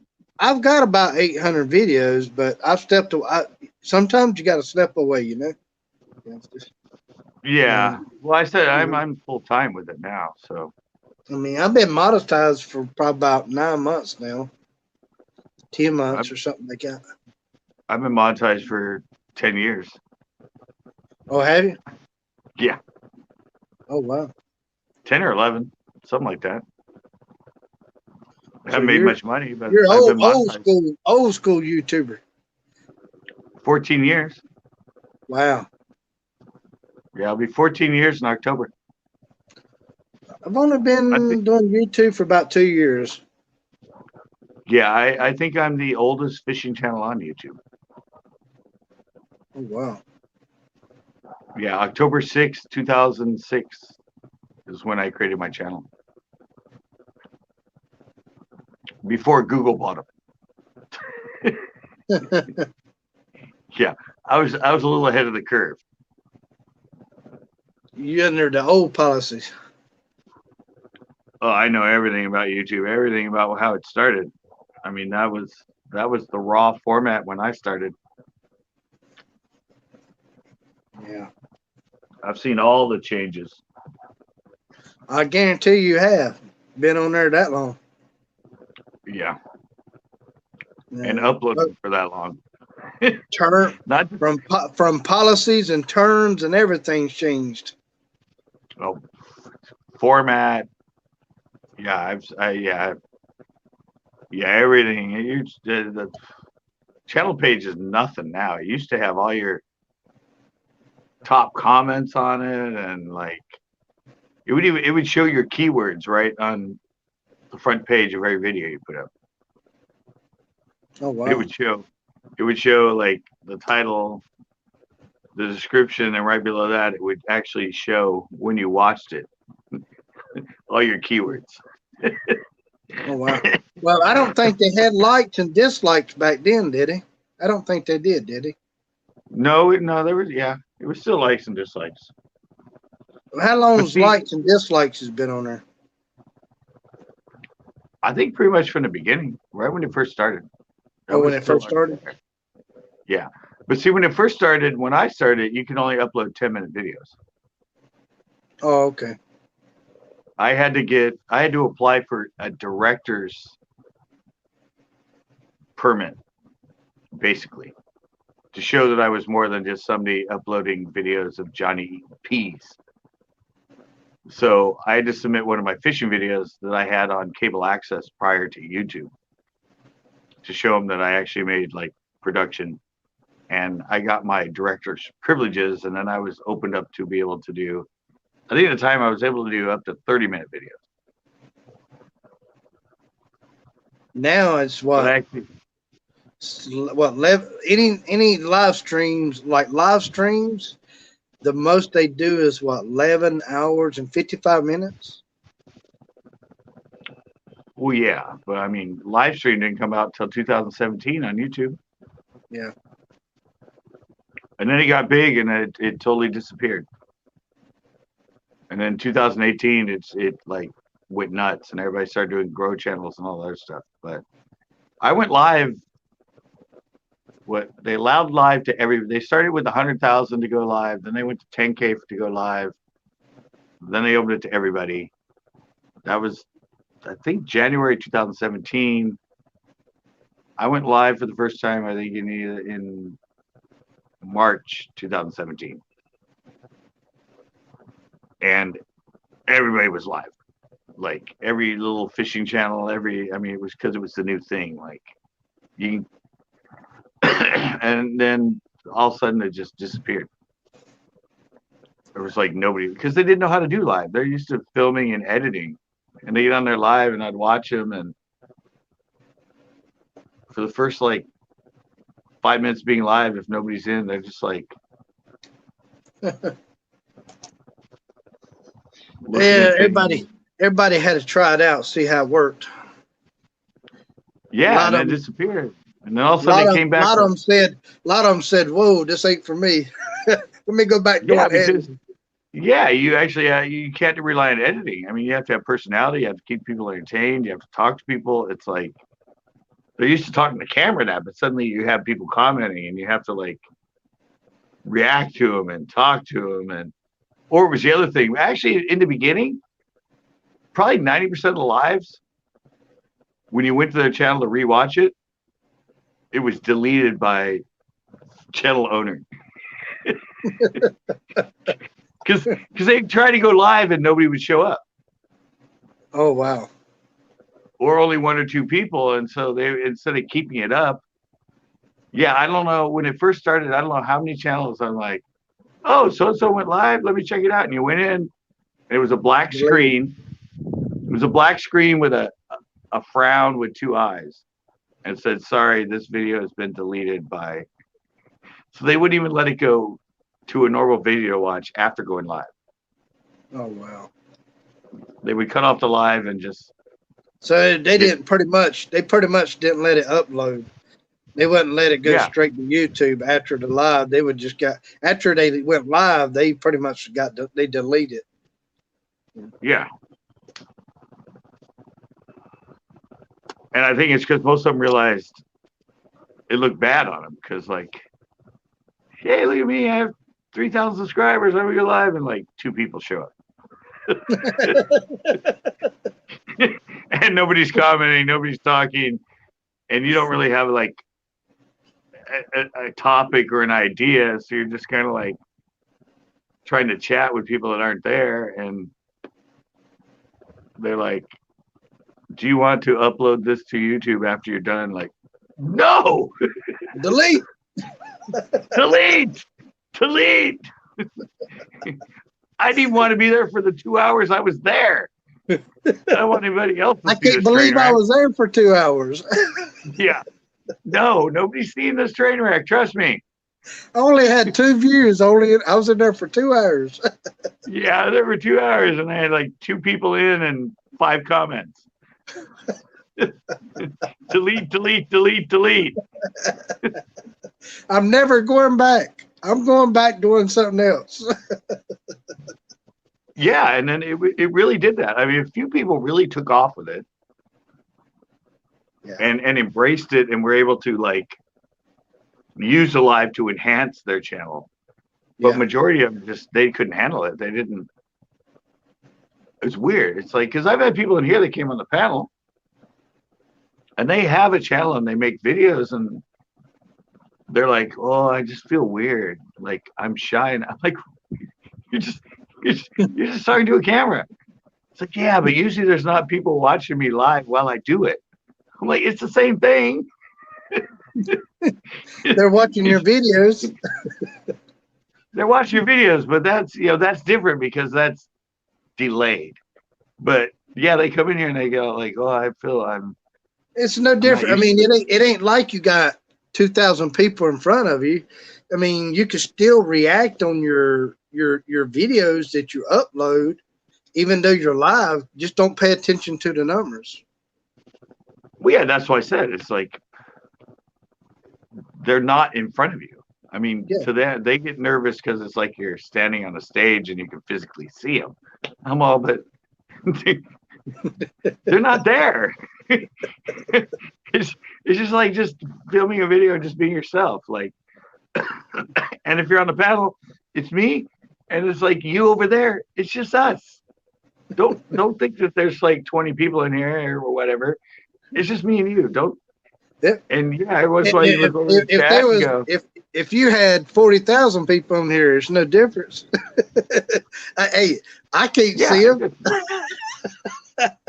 You can't see them. They're not in front of you. Hey, they're not like all you can see is a number. yeah, it's like I'm on my porch and there's like 1 million people in my front yard and in the back with signs and cheering because I'm Where's the party at? Where's the party at? Yeah, where's the party at? Tell us a joke. Tell us it now. Yeah, all right, yeah. You're virtual, basically. I'm just on here and talking. I'm having fun. I'm talking. Like, because people always ask and tell me that. I mean, I've been doing videos since 1986. Oh, wow. And I've been filming myself and been in front of a camera since 1986. People are like, how are you so natural in front of it? I'm like, because I've always filmed myself and I've always talked to a camera. And when I talk to a camera, I'm talking to someone. But the thing is, the camera just don't talk back to you. That's good. Yeah. Yeah, but you got to talk to the camera like you're actually talking to someone. You can't just be like, like you talking to a real person. Yeah. Hey guys, what's up? You know, it's like, it's a person. It's, if you get big, it might be 10 million people, but you're talking to them. Oh yeah. My biggest pet peeve is when I see the YouTubers that obviously have the flip out on the camera. Oh yeah. Yeah, and you can totally tell that they're looking to the side of the lens. They're not looking at the lens. They're looking at what they look like off to the side of the camera. Yeah. And I'm like, you're not even talking to me. That's my thought when I see that. I mean, you're basically talking to yourself because you want to make sure that the coloring, the lighting's right, and no, use your peripheral vision, dude. Look straight at me. Don't look to the side when you're talking to me. Look straight at me. I got my head this way, my eyes looking over there. Yeah. And I've done so many comments, actually seriously trying to help people out, saying, look at the lens, don't look at the flip out. Yeah. And a lot of times suddenly you'll see them start wearing sunglasses. So you can't tell that they're not looking at the lens. But I'm like, that's got to be like video error number one of a channel maker is to not look at the lens when you're talking. I mean, that's such a basic thing. And I can see how it would sort of turn a lot of people off. I got a friend He's not of even mine. looking at me when he talks to me. I got a friend of mine that he used to do YouTube, but he don't do YouTube no more.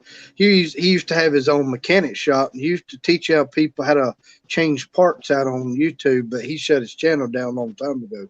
But Yeah. he used to write. He'd get a board. He had a board to the side of the camera. Oh, okay. It's like a chart. It's like a like a video monitor. He wrote down, and it's pretty much like what he was saying. It was coming from there, but he was like looking at the camera, but reading that too at the same time. Yeah, he was always looking to the side. Yeah, and then saying to the camera, and then looking to the side, and then saying, well, the same thing when you get people with their notes in front of them.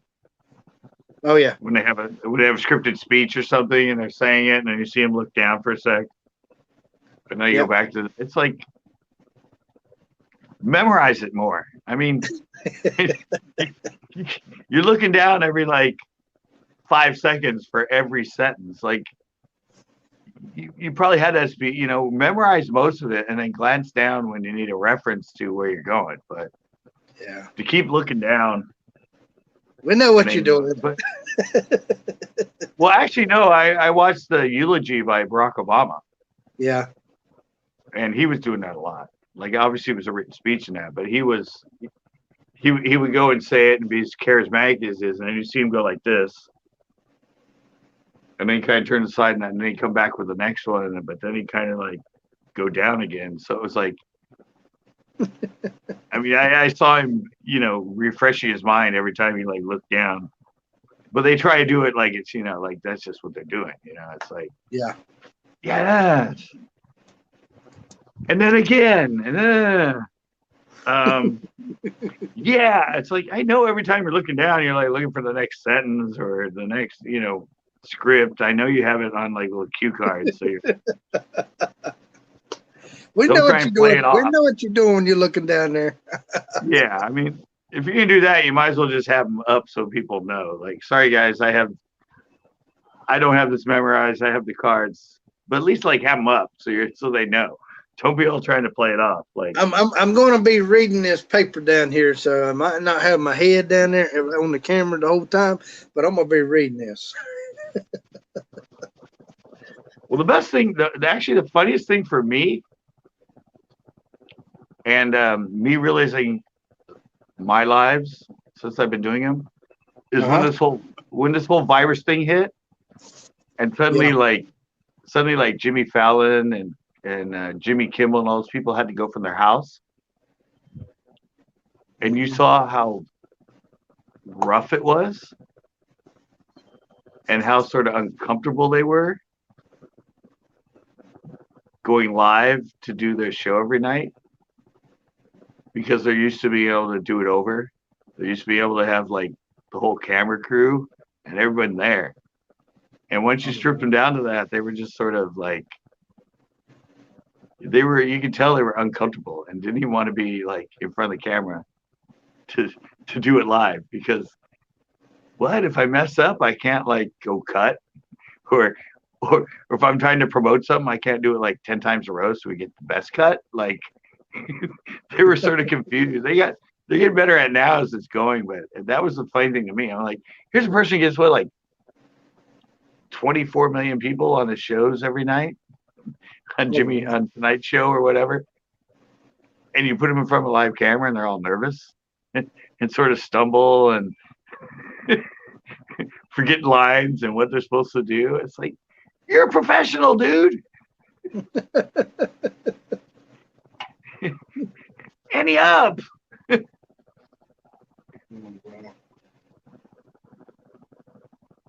Don't be so nervous. Don't look so like frazzled. So how's I know California's #1 infected now. So Yeah. so how is they still got things shut down in California, or have they brought anything back? They've cut back on opening stuff. I don't know if we're technically back to shelter in place, but Monterey County, now the whole county, you can get fined if you're not wearing a mask. Oh wow! Yeah, it's $100 fine that you could be given if you're not wearing a mask when you're out in public. But I don't think we're. If you're in your car, you're fine, right? Right. It's anytime you're out like walking. Yeah, like, yeah. Even if you're just walking down the street by yourself and that now. Yeah. I mean, I don't know how many people they've technically fined, and they probably won't. But yeah, it's come to that. It was Monterey only, Monterey City, and they just changed it to the whole county. Oh wow! But I don't know if any other counties are in. I don't know because our whole state, we were one of the earliest to go to shelter in place, and what got us in trouble is when they opened it back up. But here is it's not. It's all the stores and places are required them. You cannot go inside of a store. You cannot go in Walmart. Can't go in CVS without a mask on. It's required if you go in now. But far as like public wise, you can walk down the street, no problem at all. But that's the only time you have to wear the mask is when you're about to go in somewhere. Right. Yeah, that's how we started. And then I think it kind of went to any place.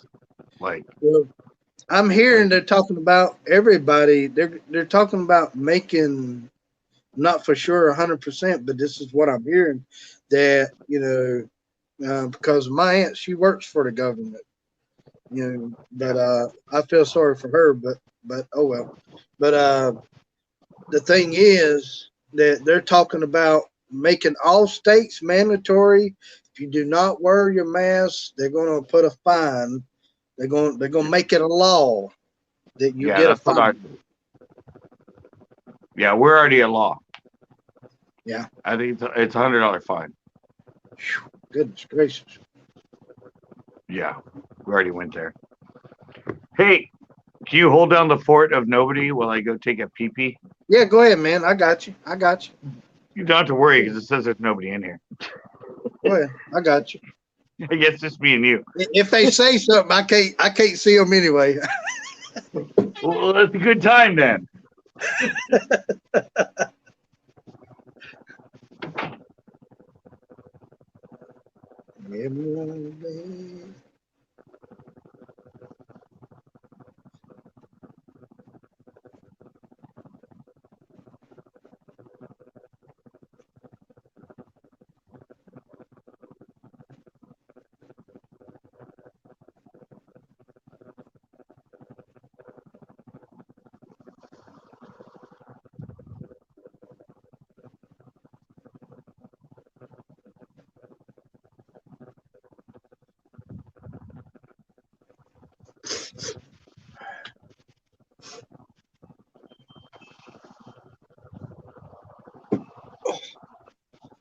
got to stretch. Excuse me.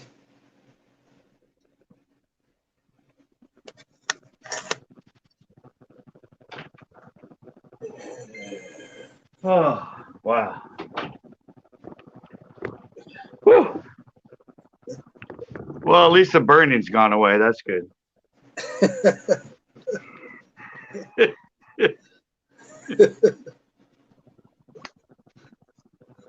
Never trust a hooker, man.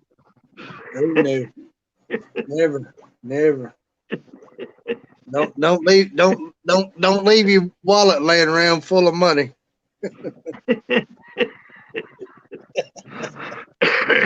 You might wake up the next day. Oh my gosh, I got robbed. Yeah. That was always my thing when I worked at Marshall's and I go in and there was like somebody in the stall like taking a crap or something. Oh yeah. And I had to take a pee. Yeah, I would sit there and all of a sudden I'd be like, oh, oh, oh, God. And then I hear them start laughing and I like put it away and I'd be like, flush and go, oh, never trust a hooker that says she's clean.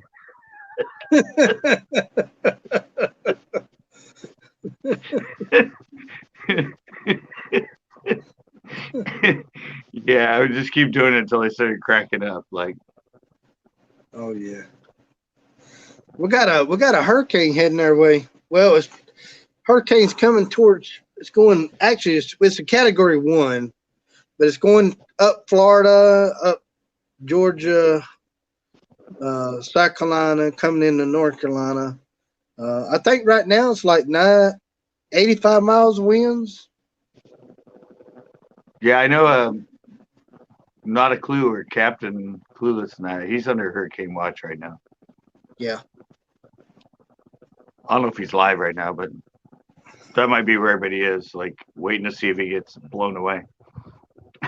Damn it. I don't have those captivating things for a stream. We don't have that stuff in California. I could be on like earthquake watch, but that happens once every 10 years, so it wouldn't bring people in. Yeah. We have a hurricane. That's a live magnet right there. Y'all don't have hurricanes over there, do you? You have earthquakes more than anything. Yeah, we have. Well, that's all we have. Pretty much earthquakes. Actually, I heard it's a really funny thing. I heard California has the most tornadoes, but because of our topography and our terrain, they never develop. Oh wow. Yeah, like they'll Well, actually. y'all got a lot of hills. Y'all got a lot of hills. That's why. That's what I said. That's the thing is they that's why they're always where it's really flat. But Yeah. I heard something like statistically like funnels that start to form in that compared to like what Oklahoma or all those other places where they have them.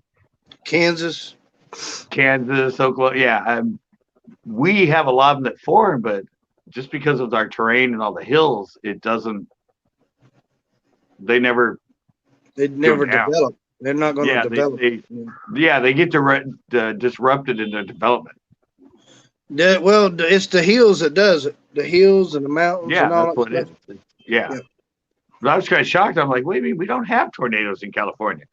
And it said, yeah, but statistically, evidently, within a year's period, compared to how many tornadoes places that have that actually destroy shit in that, we have a higher majority of them that potentially start to form, but the topography just breaks them up. Yep.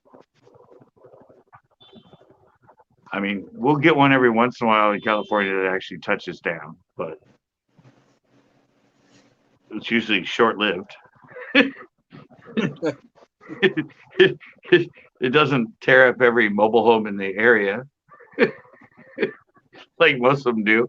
That's what they focus on. Those tornadoes just love trailer parks. I don't know if you I don't know if I don't know if you I've watched a few of them myself because a couple of my friends they've done them before. It's called the I don't mess with it myself. It's called TikTok. I don't mess with TikTok, but you know, Trump's trying to take that. You see where Trump's trying to take it down? TikTok's trying to Uh, take. They're trying to take TikTok down. Trump is trying to take it down.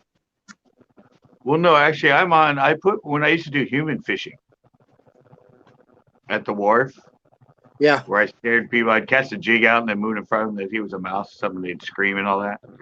I put like 8 of those on TikTok or 10 of those. But yeah. no, actually, no. The thing is, Microsoft is They're going to buying them out, buy. ain't it? They're going to They're buy. buying them. They're buying them out, which is a private purchase. Well, today Trump said, "Well, we as the U.S. should get a big percentage of that buyout. We should get the profit from it." It's like, Oh, what? wow. Yeah, that's what he said today. I heard I was in there when I was working on my new intros. My mom, they always watch the news, and yeah, he was trying to say, "Oh, well, they're making the purchase of TikTok.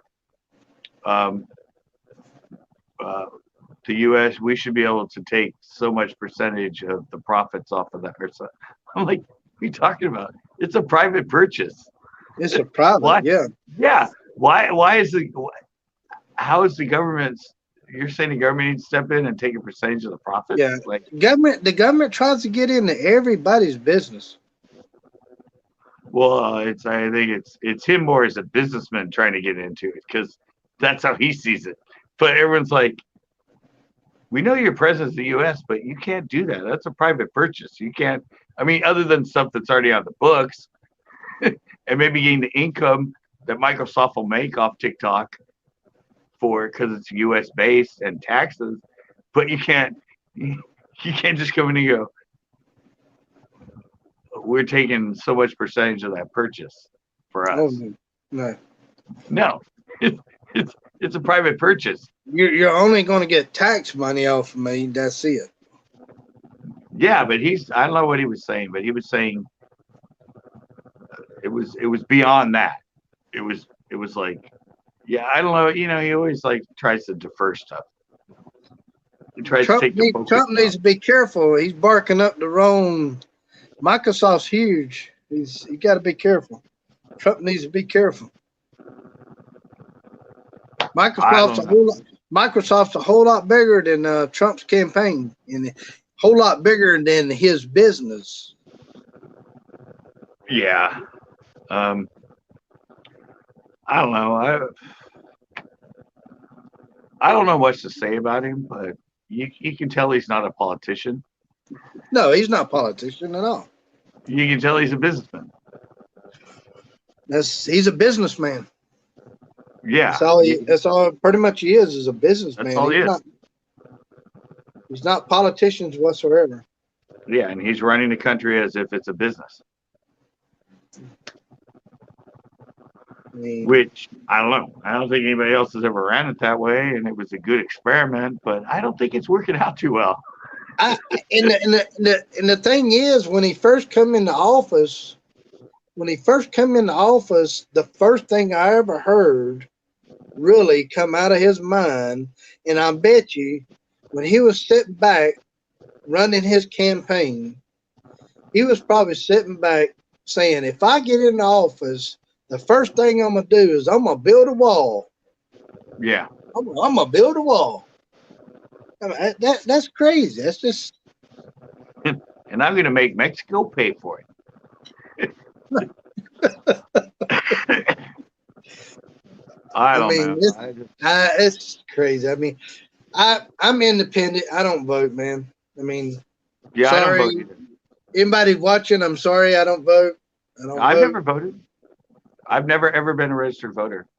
I'm I never. don't. I don't have time to study everything. I'm like, you only live once. Like every 2 years, I'm gonna have to sit down and like study all the props and all the things and all the like.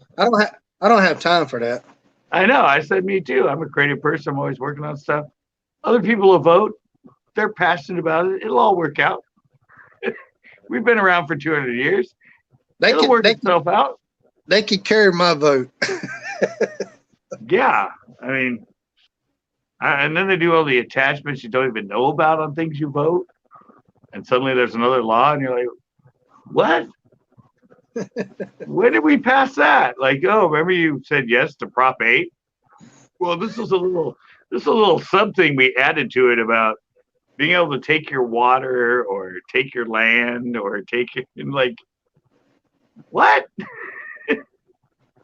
Oh yeah, we added that little attachment right before we went to vote. You didn't hear about that? You didn't hear that about that little attachment to Prop 8? Really? Yeah. You didn't read the whole 55 pages of what Prop 8 was about?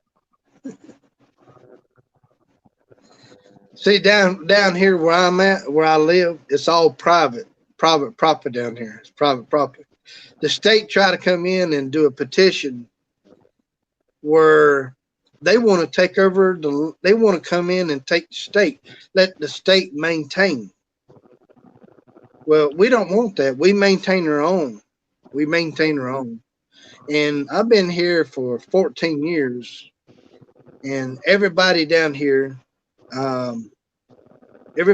here on my side of the town, they say no. We're going to keep it private as much as possible. Right. Because once you let them come in, they're in control. You ain't gonna be able to ride your four wheeler down the road no more. Right. Well, that's like here at Pebble Beach, where I used to live before my parents bought the house here. It's privately owned. It's gated.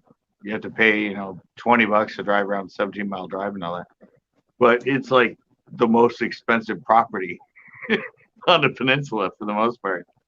Yeah. And it's privately owned. It's been privately owned forever. I think Japanese bought it when I was here at one point. A Japanese company actually bought Pebble Beach. Then a couple years later, something like that, I think at one point Clint Eastwood, Arnold Palmer, and somebody else. I don't know if they still own it, but they bought it after the Japanese bought it. Yeah. I don't know if Clint Eastwood still owns Pebble Beach, but yeah, where I used to live, all the roads, everything. Yeah, it's all private. It's like Private property. The most scenic place on the peninsula of Monterey that's world famous in that, and where the AT&T is, the huge golf tournament, all that. That whole thing is privately owned. It's not a city. Nope. It's private. We took it to the county, and the county wanted us to come forward to our testimonies, and you didn't have to anticipate, but our votes won anyway. So it's always been private down here. We always will be private. But when you go and do your own testimony in front of the commissioners and the government, and so basically, one thing they say, well, wouldn't you like to have a police officer patrol your community and patrol instead of having to call them down there? I said, well, I'd rather call him down there after I killed him. Right, yeah. That's one guy said. He said, one guy said, if somebody's coming to burger my house, I'm going to kill him, then I'm going to call the police. Yeah, I mean, it's just simple as that. Because regardless if the police comes down there anyway, somebody comes in your house, you're going to kill him. Right. Regardless. Well, see, Pebble Beach, they had patrol. They had security. But sheriff and CHP would come through and patrol it all the time. Yeah. Well, we don't have patrol down here. We don't have no patrol. The only time they come is when we call them. Yeah, but that's why I said, even if you're private, if you call 911 and it's going to be a sheriff or CHP, it's not going to be anybody that's in the surrounding city because it's not their jurisdiction. but you still have sheriff and CHP. Yeah. And they would patrol Pebble Beach all the time because everybody thought, oh, it's private. I can get through the gate and go like speed and go mountain riding. I'm in my car and and blow stop signs and everything. It's just patrol in there. No, the sheriffs were in there all the time. Oh yeah. I got busted by them quite a bit, or at least talked to by them quite a bit. Yeah, when we were out like parked at some turnout partying with chicks. Patrol would show up and you'd be like, eh, and all of a sudden the sheriff would show up and be like, ah, shit. I'm busted. Yeah, this ain't good. And I had a huge party. I had a skateboard ramp in my backyard because I used to skate for Santa Cruz. Yeah. And I had a party one night, and probably like 300 people showed up. Oh my goodness.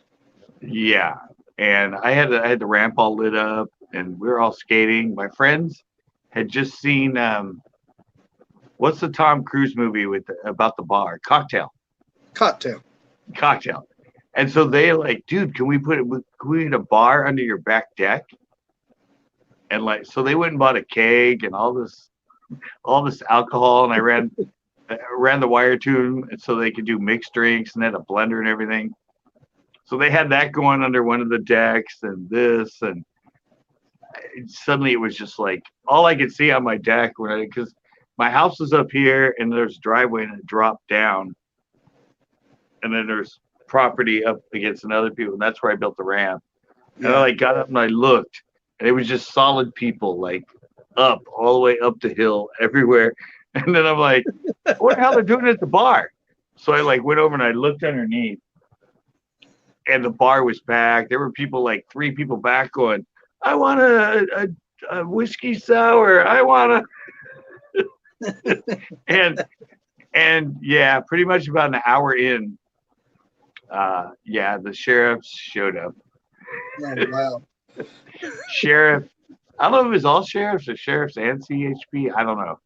But yeah, there was like 8 cars, and they came down with all their lights and everything. And they ended up talking to me, and he's like asking me stuff. And there's like, because we got the red cups, right, for the beer.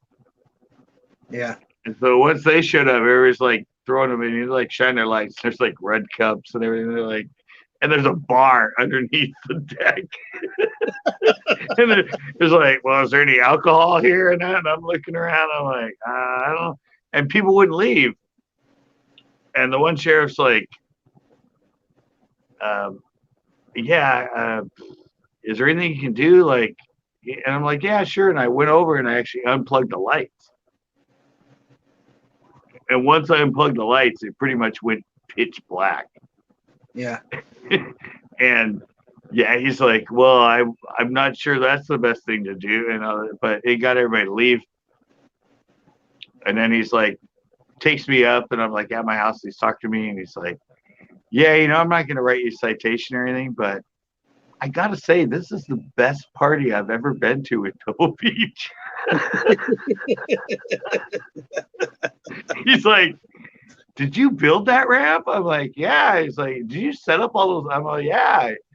He's like, yeah, dude, but your neighbors that are right next door, they're the ones that called. I feel sorry to shut this down because this is one of the best parties I've been to. I'm like, thank you. Yeah, it's like probably the only party I've ever thrown here, but I'm glad you approved.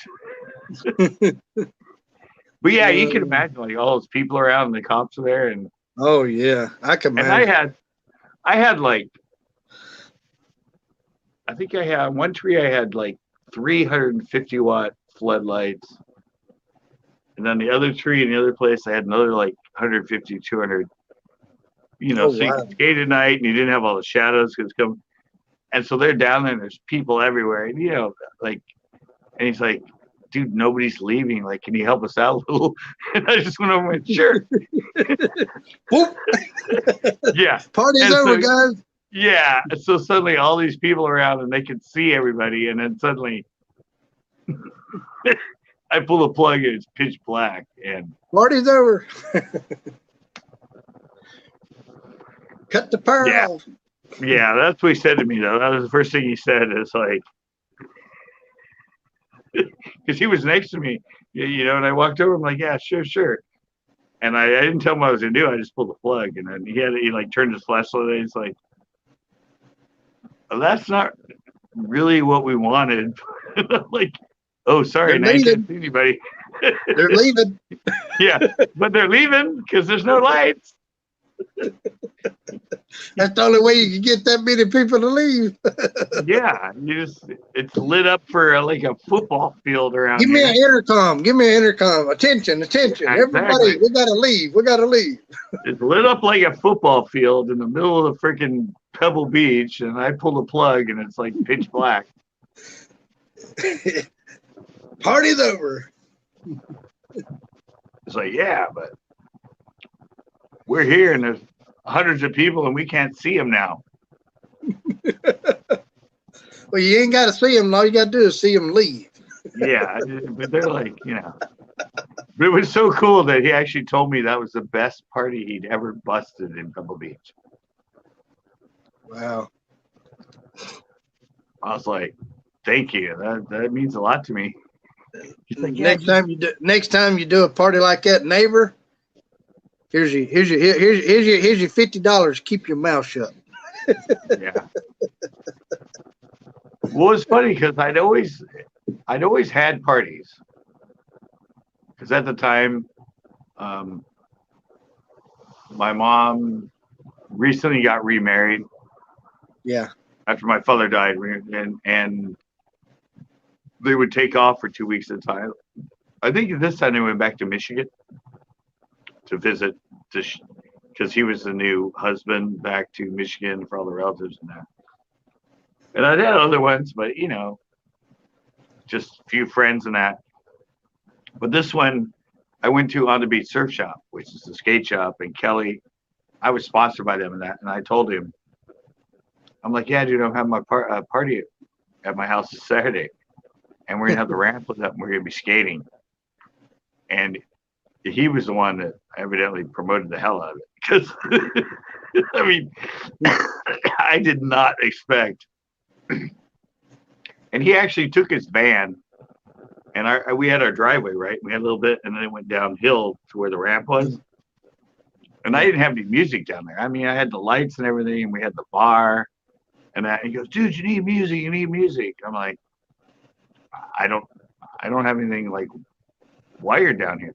So he actually backed his van up and went over the over the edge of our driveway and backed it down and lifted up the back of his van and had the music blaring. I don't know how the hell he got his van back up that hill and onto my driveway and out to leave, but yeah, evidently he promoted the hell out of it for some reason. I guess there were no other parties going on at that time. But yeah, suddenly it was just like. But my friend spent $100 on alcohol to do their bartending thing. Yeah. And it really only lasted about an hour when everyone was there, and they made all their money back plus like $20. God almighty. Yeah, in an hour they made their whole $100 back for what they were charging. I said they had a cake down there. They had the blender. They had tons of, because cocktail had just come out. They weren't skaters, but they wanted to be entrepreneurs and be like. And so I actually built it. I went down there and like put a 2x6 up against one of the joints that went up the ramp. Yeah. So I put it on there and I nailed it down, and we put it across, and we put another piece of wood and we nailed it down, and then we nailed like plywood in front of it. and then they had everything behind it. And yeah, we did a makeshift bar in the bottom of the bigger deck, and yeah, but they actually made their money back in an hour. I was impressed. That's amazing. Well, that's why I said, I'm like, dude, I don't even know how big this party's going to be. I mean, yeah, I told Kelly about it, I promoted it, but it's a skate party in the middle of Pebble Beach, and we're gonna be skateboarding. I don't know how many people. I mean, it's a surf town, that, but yeah, but it totally blew up. It was pretty funny. I was just like, wow. When I put my head under and saw all those people like holding up money, stuck in this little. It was an 8-foot deck, so it was like 8 foot from the edge to where we had them, and they were just Yeah. shoved in there. And all the way back, everyone's like shouting out drinks they wanted and everything else. I was like, I wish I would. I never filmed it. I had my camera and all that back then, but I never filmed it. Oh wow. I wish I would have filmed it. That would have been. What happened to it? You just get rid of it, or just tore Oh, it the down? ramp. Yeah. Yeah, I moved away to school at Cal Poly in Slow, and I would keep going back and keep going back, but it was in Pebble Beach. I built the whole thing myself. It was 12 feet wide, 9 feet, 8 feet, had stairs, all this stuff. But I built it on the ground. Oh I wow. didn't lift it. I didn't lift it up. And since Pebble Beach with the moisture and everything, it started rotting. Like the bottom started getting soft because termites were getting in, and yeah, eventually my stepdad had to um, deconstruct the whole thing. Put a torch on it. No, he actually, because it was all screwed in. It wasn't nails. Everything was screwed. Oh yeah. I had a forfeit section, a forfeit section, a forfeit section. I had the transition here, I had transition there, transition. I had 2x4s every foot, all the way down it for support, and I used the U brackets on each one all the way down and everything. And I actually had stairs that went up to one side, and yeah, but it was all pretty much screwed Pretty together. much strong. Pretty much strong. Oh yeah, it was really stable, but it ended up sort of sinking a little bit where the flat bottom and transition, so it had kind of like a little kink. Yeah. Well, I came up from skate parks and cement, and they all had kinks. They weren't smooth like professional ramps. Yeah, and at one point it got all soft in the middle of the flat bottom, and I had to take one of the plywood off, and I ended up breaking it up and piling up 2x4s and stuff up to the level of the bottom of the ramp, and put the layers back over it so it didn't like, because yeah, it was, and it was downhill. It wasn't level. It was actually slightly, because all ramps usually built level. Mine was actually sort of, the one side was downhill and the other side was uphill. Had a little sloper in it. Yeah, it was a disaster. It's on my channel. I have it. It's Vert Skating Circuit 1988. Oh, okay. That's the name of the video. And yeah, it's a video I put of me skateboarding on it. How long did you skateboard? Like, well, I still skate today, but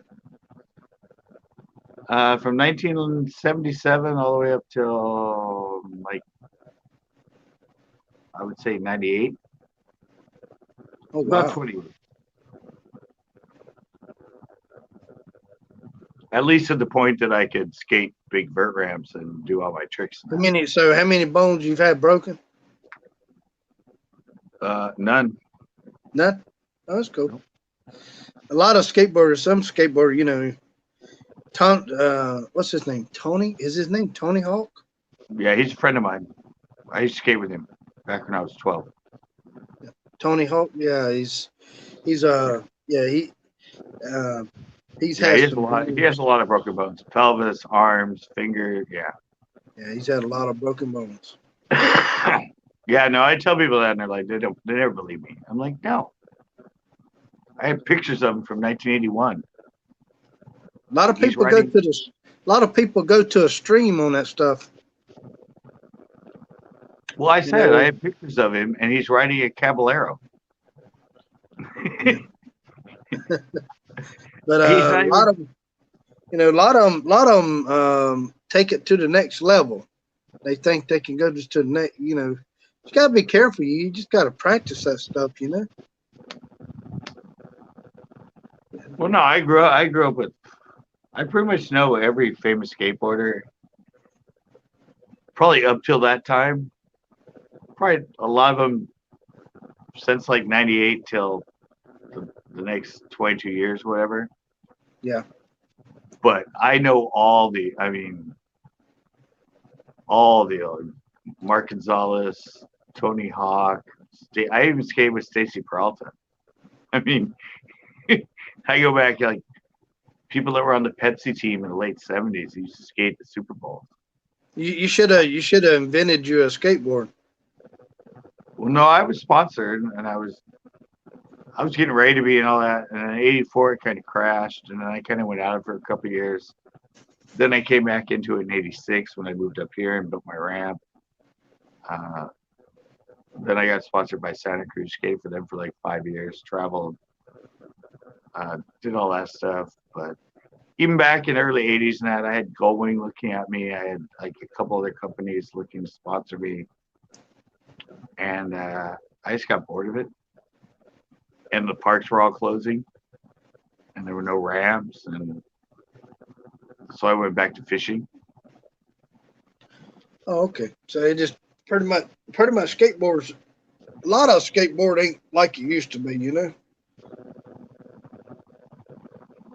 No, I was in the birth of it and the collapse of it.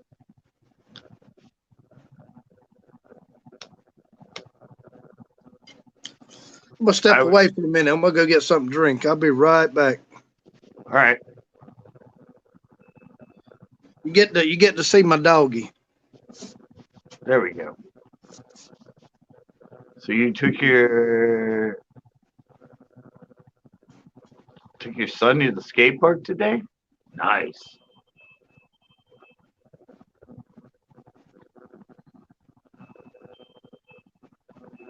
I haven't been to the skate park in a while.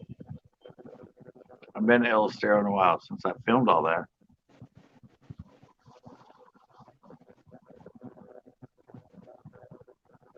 But skateboarding is kind of like riding a bike. Even my age of 53, when I get back on it, and it just takes me a little time, I can't do tricks, but I can skate around the transition and stuff. You go up us every day, really? I know your son was a skateboarder.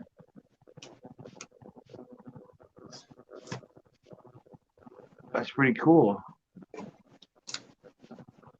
And that's the skate park in Gilroy? I've never been to that one.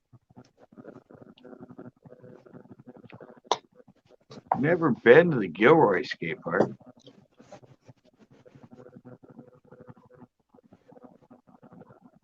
All right, I'm back. Gotta go get me a bottle of water. Yeah, me too. Get you a nice sporty water. Yeah. Got my 25-ounce water right here. That's good exercise. Good exercise. Yep. 25-ounce curls.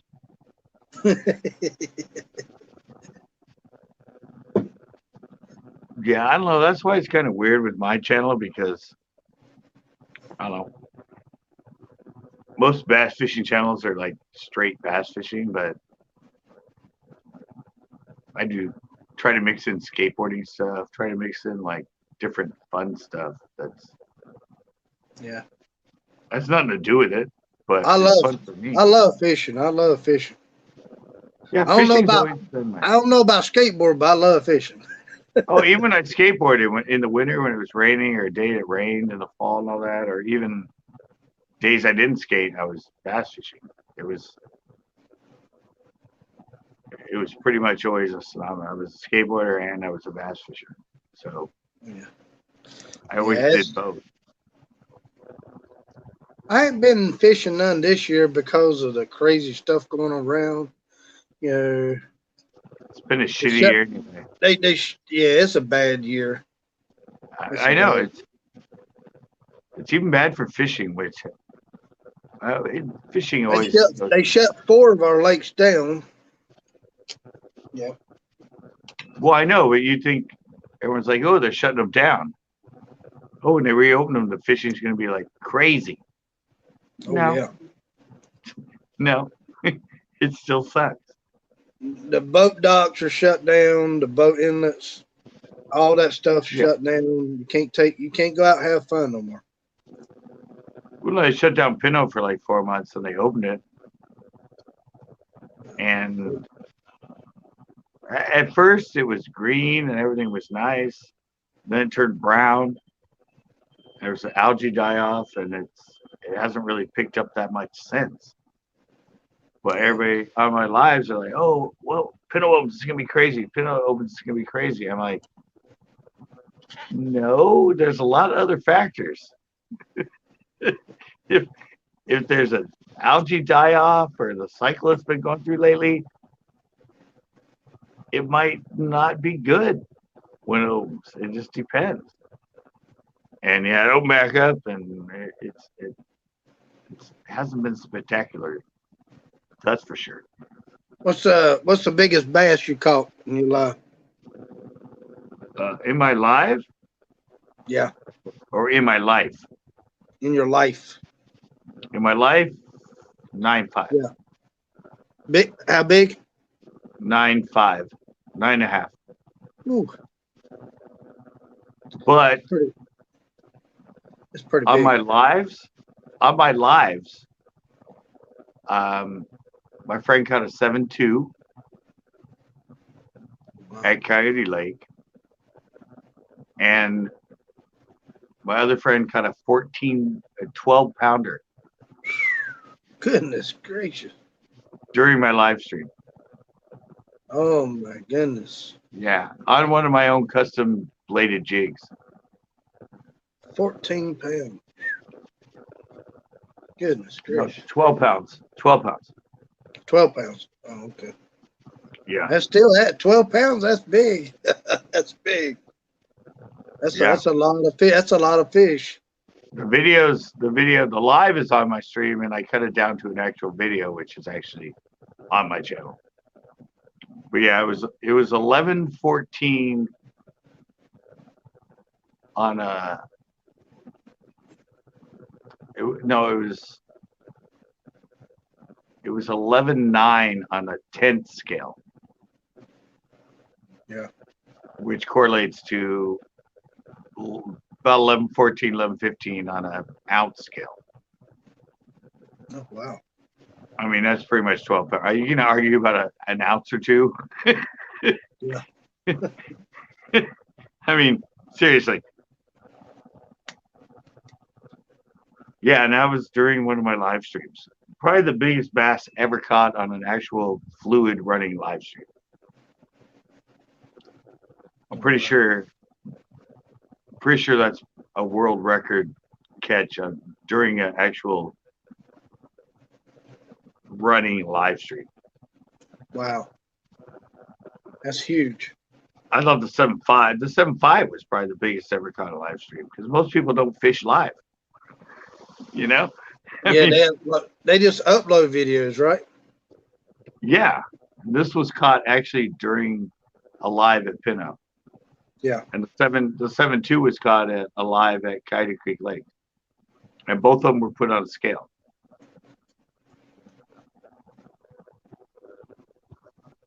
Have you ever been in carp fishing? Oh yeah, I fish for carp all the time. Yeah. Yeah, but I go to El Estero, and it's called Fishing for Big Bertha. Yeah, there's some big old carps out there. Oh yeah, I think my biggest is almost 30 pounds. My biggest, it was, I think it's like 2000. It was in no, it was in March. I think it was March of 2017. My biggest one was 19.5. Was the biggest carp I ever caught was 19.5. Yeah, I've Actually, actually. that's the biggest land fish, freshwater fish I ever caught. Yeah. Now, ocean fish is a different story. Yeah. Well, We used to go. I, We used to go 2 times a year. We used to go 2 times. We don't do it no more. But there used to be about 9 of us. We'll go 2 times a year and get a charter boat. We'll rent a boat out and hit captains take us out. It's about 60 miles out in the ocean. It's where the water is so blue you can see the fish coming up. oh yeah. But I caught a groupie. The biggest ocean fish I ever caught was a groupie, Right. and he was a 47 pounds and 9 ounces. Yeah, 47.9. Wow. That's the biggest See, group I ever caught. I've got plenty of carp over 20 pounds. Biggest was I think 28, close to it. I caught a 18-pound channel cat. I caught a 15-pound striper. What about you done any cats? Have you any fish for catfishes? You Well, I said my biggest channel catfish, 18 channel pounds. cat? Okay, channel catfish. Yeah, It's in my video a long time ago. It's called Unexpected Big Catch. yeah. I snagged him in the tail on a rattle trap. Took me about 30 minutes to get him in on my bass boat. Oh wow. And I had to put my bass boat on shore and get out on shore to actually drag him up. But it was 18 pounds, 1 ounce. Oh wow. Yeah, it's actually on my channel, and that was weighed on a certified scale at the boat dock. What's that? Was it blue channel or is just a No, it was a channel catfish, not a blue channel catfish? channel. I don't know how big I think they get up to maybe 40. They don't get as big as flats or blues, but I think 30, 40 or something like that is the biggest channel catfish get. You ever thought about catching them with your hand? I ain't gonna do any noodling, man.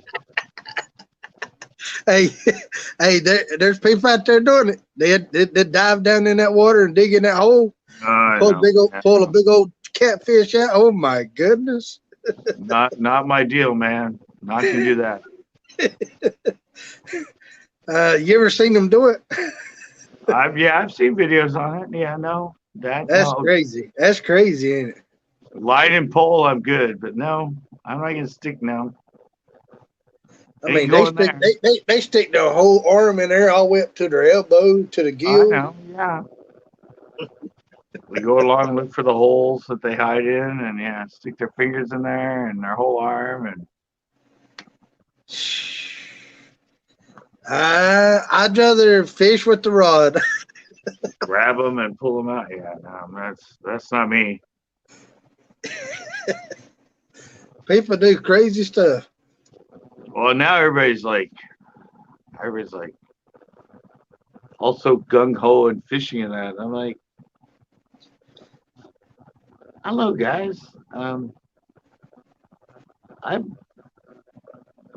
pretty much cool with like 1-2 days a week now. Like, I don't. Yeah. A couple of years ago now, yeah, I was fishing 4, 5, 6 days a week, and always trying to film, and always trying to go out, and yeah, but I'm like 53 now, and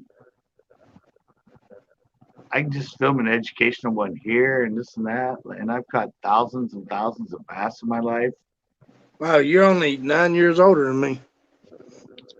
Yeah, but there's definitely a point that you hit where you're like, okay, my mind still feels. I've done a lot of this. Oh no, just wait.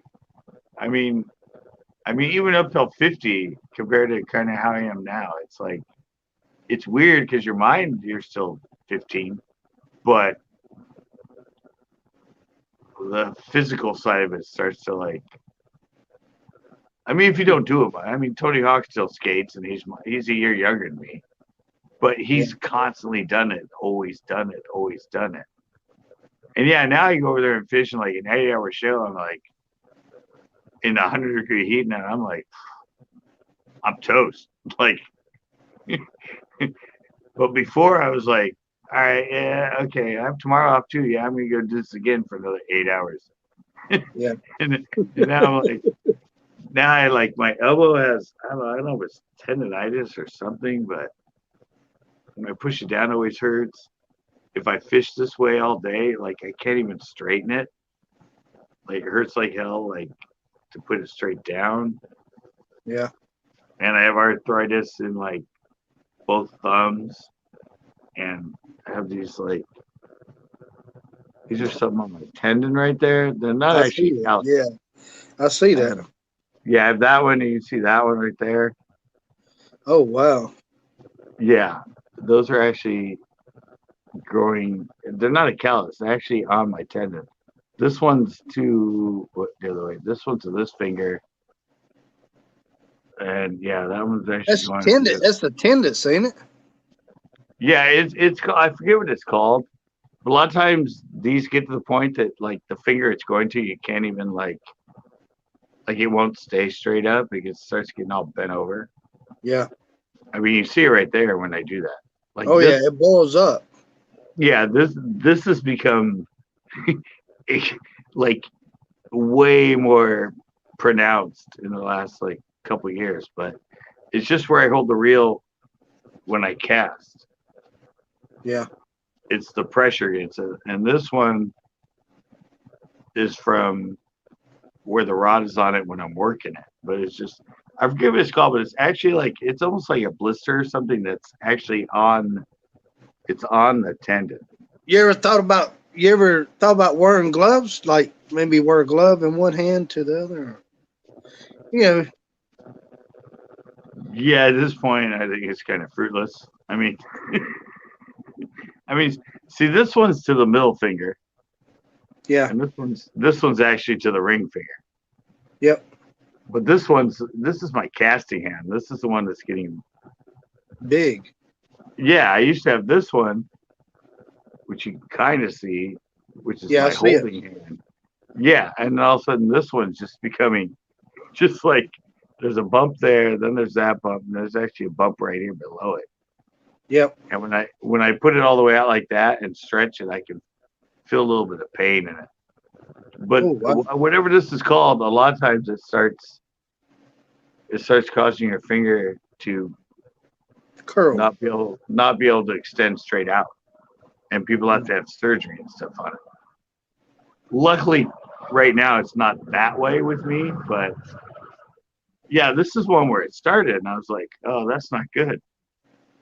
And then it suddenly started on this side, and all of a sudden I'm looking at this one going, oh my god, that's like, what the You got an hell? eyeball. You got an eye. Hey, man, you got an eyeball in your hand. I know, you can see it. It's like people are Oh, like, yeah. oh, that's just a callus. I'm like, no, that's not callus. That's actually on the tendon. That's something deeply in your skin. We can see it when I do it out. I mean, you can see it. Look down here. This Oh, is yeah. It sticks out real big. yeah, it sticks out, but you can see the tendon being pulled up to the surface right Yeah, there. it's a tendons right there. Yeah, before it hits it, it's like, yeah, this one you don't. I mean, it's kind of only right where it is, Yeah. but it You still could does tell. when you You do could it. tell where you hold your rod. You could tell where you hold your rod at. Yeah, and that's just. I mean, I'm holding it like that, but it's still just. It's the consistent doing fishing for 8 hours and doing And you're putting hundreds, pressure. You're putting pressure hundreds, on it. yeah, hundreds and hundreds and hundreds of casts a day. You know, I'm not the guy that goes out and fishes for the last 2 hours of dark. I get there at noon and I fish till 9. And I'm making Oh, wow. cast after cast after cast. Yeah. And after 40 years, it's just repetitive motion. It's just great, these things. And Yeah, it probably wouldn't. I mean, to this point, it probably wouldn't hurt to wear some. You can wear some gloves with the cut off fingers. With the cut off fingers. yeah, but it doesn't hurt. I mean, it's there and you see that, but at this point, it's not curling my finger in and it's not hurting. So at this point, I don't think gloves would help. Yeah. It's just the dedication to the sport and doing it for 40 years. And Now, a lot of stuff did you catch? Did you just throw back or did you eat it? I don't eat fish. You don't eat fish? No.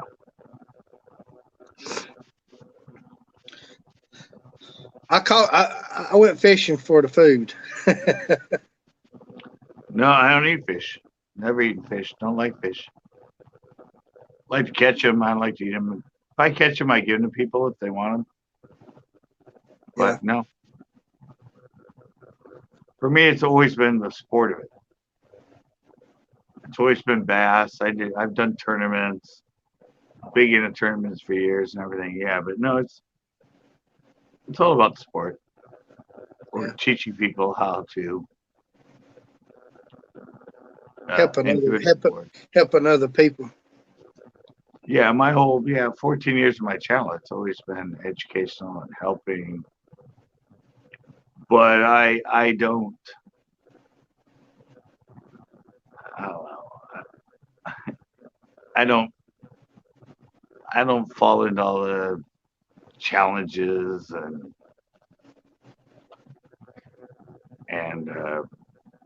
all the hype of a certain bait. I've learned what I've learned. I know what I know. I know how to use it. And if you use it, you'll probably catch a lot more fish than all the hype shit that's out there. Fishing is very much a sell to the fisherman, not the fish market. Yeah, I like fishing. We didn't get to go. We didn't get to go this year because they shut them down. They shut the lakes down. This year is just a bad year for everything. Yeah, but it's like, I don't know, especially with the YouTube and the fishing channels, they got to be fishing the hot reel or the hot combo or the expensive reel or the expensive baits. They're just following the hype. If it's a hot combo or it's the DC reel that sounds all like electronic, it's like, I'm like, the bass don't care that you have $1,000 rod and reel combo. They don't care that you have a $50 lure on the end of your line. They're only looking at the way you present it and the way you fish it. All that is just you pumping yourself up because you got a cool rod and you got a cool reel and you're fishing that $20, $30 swim bait. Like, it doesn't catch you more fish. It just makes you Makes you spend a lot of money to look cool. But why are you looking cool? The fish don't give a fucking shit how they cool don't you care. They don't care. You're out there in that jersey you bought from Abu or whatever, and you look all cool because you have sponsors and things on your shirt, and you're fishing a $500 rod and a $400 reel, and you're throwing a $15 crankbait. Who the fuck cares? I'm not impressed. Yeah, I'm not. And I'm not in. if I'm catching more fish than you, I'm definitely not. Exactly.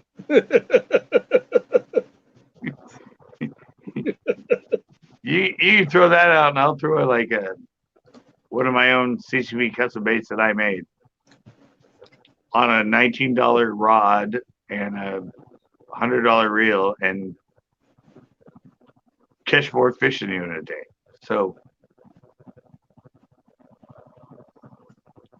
what's that about? You got $1,000 gear, and you got a $300 gear over there, and you're out beating him. No, I have $120 gear, and he has $120 gear, and he has $1,000 gear over there, and you're out beating him. Right. That's bad. Yeah, I mean, I think a lot of it has to do with they're trying to advertise too. Yeah, they're trying to advertise a lot of products. They buy, you know. Right, they're salesmen. They're salesmen. I don't have any sponsors. I've never had anybody that's come to me. Actually, I did Mega Strike a long time ago when I first started my channel. They sent me a bunch of baits. I made a bunch of product review videos for them. This is like 2011, 2012, something like that. But yeah, recently, when I've done some reviews on newer stuff, yeah, they don't want to send to me. Yeah. I mean, unless they're legit, they're looking to sell it to send it out to all the other YouTubers who are just they just want to promote it. They're like so stoked that somebody sent them a reel. Yeah. Or somebody sent them a rod. And they don't give a rat's ass how much it works or how good it is. They're just going to make a video and say, oh, this thing is awesome. This thing is great. And this is because that's their whole shtick, you know? Oh, yeah. Me, I'm like, I'm going to be honest. I'll tell you that right off the bat. If it sucks, I'm going to make a video that says it sucks. So, I make my own baits. And I know how my baits catch fish. So if yours can't compare to mine,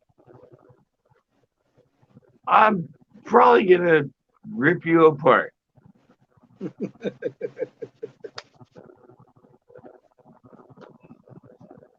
I've been on here 14 years. I'm looking to get big, but I'm going to do it my way. I'm like Sinatra, man. Oh, yeah. I did it my way. I didn't do any $5 Walmart challenges. I didn't do any Walmart employee picks my baits. I didn't do any whatever. Like, they're always just looking for the same shtick over and over and over.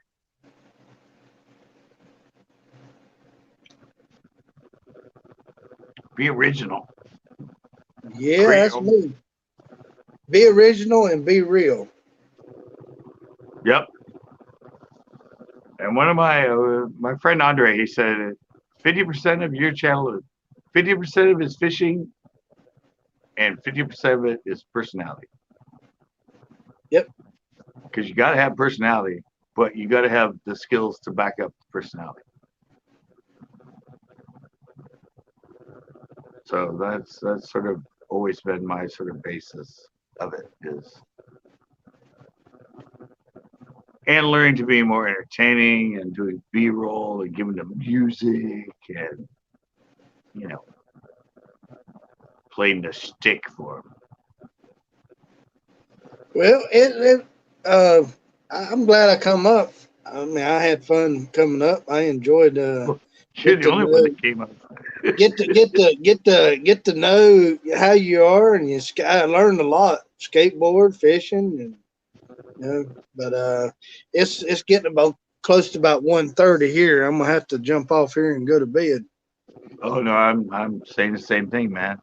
I'm like, I want to shut down. I'm just I'm just waiting for him to give me a clue. Whenever you're ready, we can shut her down. Yeah. Yeah, no, that's just it. It's been a really slow night. I don't know why, but yeah, I don't know, usually I mean I've already been live for almost 3 hours, Yeah, 3 hours. which is kind of amazing. I didn't even think it'd been that long. But yeah, no, I don't care. I was actually into tonight. I was gonna do a music night because these streams are monetized for me. I can get super chats and stuff, but I don't think that I don't know if people get ads when they come in. Because when it goes to my YouTube channel, I have to go look it up and I have to turn monetizing on after the fact. Now, for these streams here, do you have to monetize them afterwards, or do they get monetized before? No, when they're directly through YouTube, mine are automatically monetized. Yeah. When they go through StreamYard, I can get super chats and stuff when I'm in StreamYard, but I don't know if ads play before because after I shut them down, I have to wait for it to process. When I go into my lives and go video, the monetization is always off, so I have to turn it on Oh yeah. after the fact. But I thought it'd be fun since it's demonetized and there's no like copyright and all that stuff because YouTube's not looking for it. I was actually go in and play like because I used to be an 80s DJ. I was gonna play all like a bunch of music that I remixed and cut, and I was gonna make it a music night. Although I might do it next week because nobody came in tonight, obviously. But yeah, I'm like, I still have fun with it. All right, AGT. Yeah, I get. Like, she's still on here commenting. It still says 0 on me. So what? She gave me a super chat. Oh. Oh, girl, we gotta. Thank you so much. That makes my whole night. That is Just just a like girl who fishes. thank you so much. That like made my whole night right there. I mean, seriously, it's been slow, but thank you so much for that. Yeah, but yeah, so I thought I don't know. I thought Mondays would be fun just to play with because Yeah. if I know I'm because I used to be A's DJ and I did it one night on my live Yeah. and I was playing old 80s like Dougie Fresh and all this other old school Oh yeah. and it was kind of funny. They didn't flag me during the live because I've been on with YouTube and they detected copyright music I was playing behind me. It actually came up during my live. There was a little pop up and said YouTube detects copyrighted music. Well, this night everybody kept coming to the stream and everybody's like, "Are you going to get copyright?" I'm like, "I don't know. They haven't said anything yet." And then of course, the next day when I opened it up, I had copyright claim detected on the, and there was like a serious playlist. Oh my goodness. It was like 8 songs, and it was like so and so. And I'm even looking at it because a lot of them I like didn't remember the artist, Yeah. and I'm like looking through it going, "Oh, that's who does that song. Oh, that's who does this." But yeah, it's actually like had a whole list of at least like 8 of the songs in a row that I played during my night that I played without talking or everything, and I played them too loud. And it was, but I'm like, oh, I knew that was that artist because everyone's like asking me. I'm like, I only have it written down the name of the song. I don't remember the artist. And I'm like, oh, they're right. And one night I played Kick Ass. Do you know that movie? Yeah. Yeah. Yeah. Yeah. I played the entire movie during my live. And I kept kind of turning it down and bringing it up, and I was commenting over it and that. It actually got banned from YouTube. Oh wow. Never, ever, ever to be played on YouTube again. I didn't delete it. I left it up. But if you ever find it and you click on it, it comes up and says, This video has been banned by Lionsgate. Never to be played on YouTube again.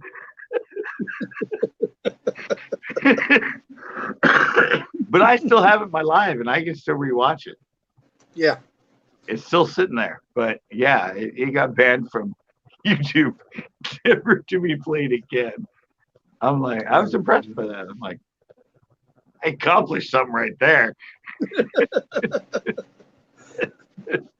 All right, man. I'll let you go. I know it's late there. All right, bro. Yeah, it's getting late, but I appreciate you letting me come up, man. It's good to see you. Good to talk to you, man. Yeah, Y'all have a good one. I appreciate y'all. Yeah, Lady gave him a good super chat there. He appreciates that. I know he does. Yeah, I mean, last week we had like 4 or 5, 6 people on the panel, so maybe next week it'll be normal and you can come up. Okay. You're a good guy. Yeah. You have good etiquette when you're on the panel. So, yeah, dude, you're welcome anytime, man. All right, man. I appreciate it. Thank you, man. Y'all take care. Y'all have a good night. Take care. Stay safe. All right, guys. That was fun. That was the first time I think he's been on my panel, but I'm going to follow suit with him. And thank you so much. I'll be live tomorrow for my Tuesday night hangouts, 8 p.m. But for now, I'm out.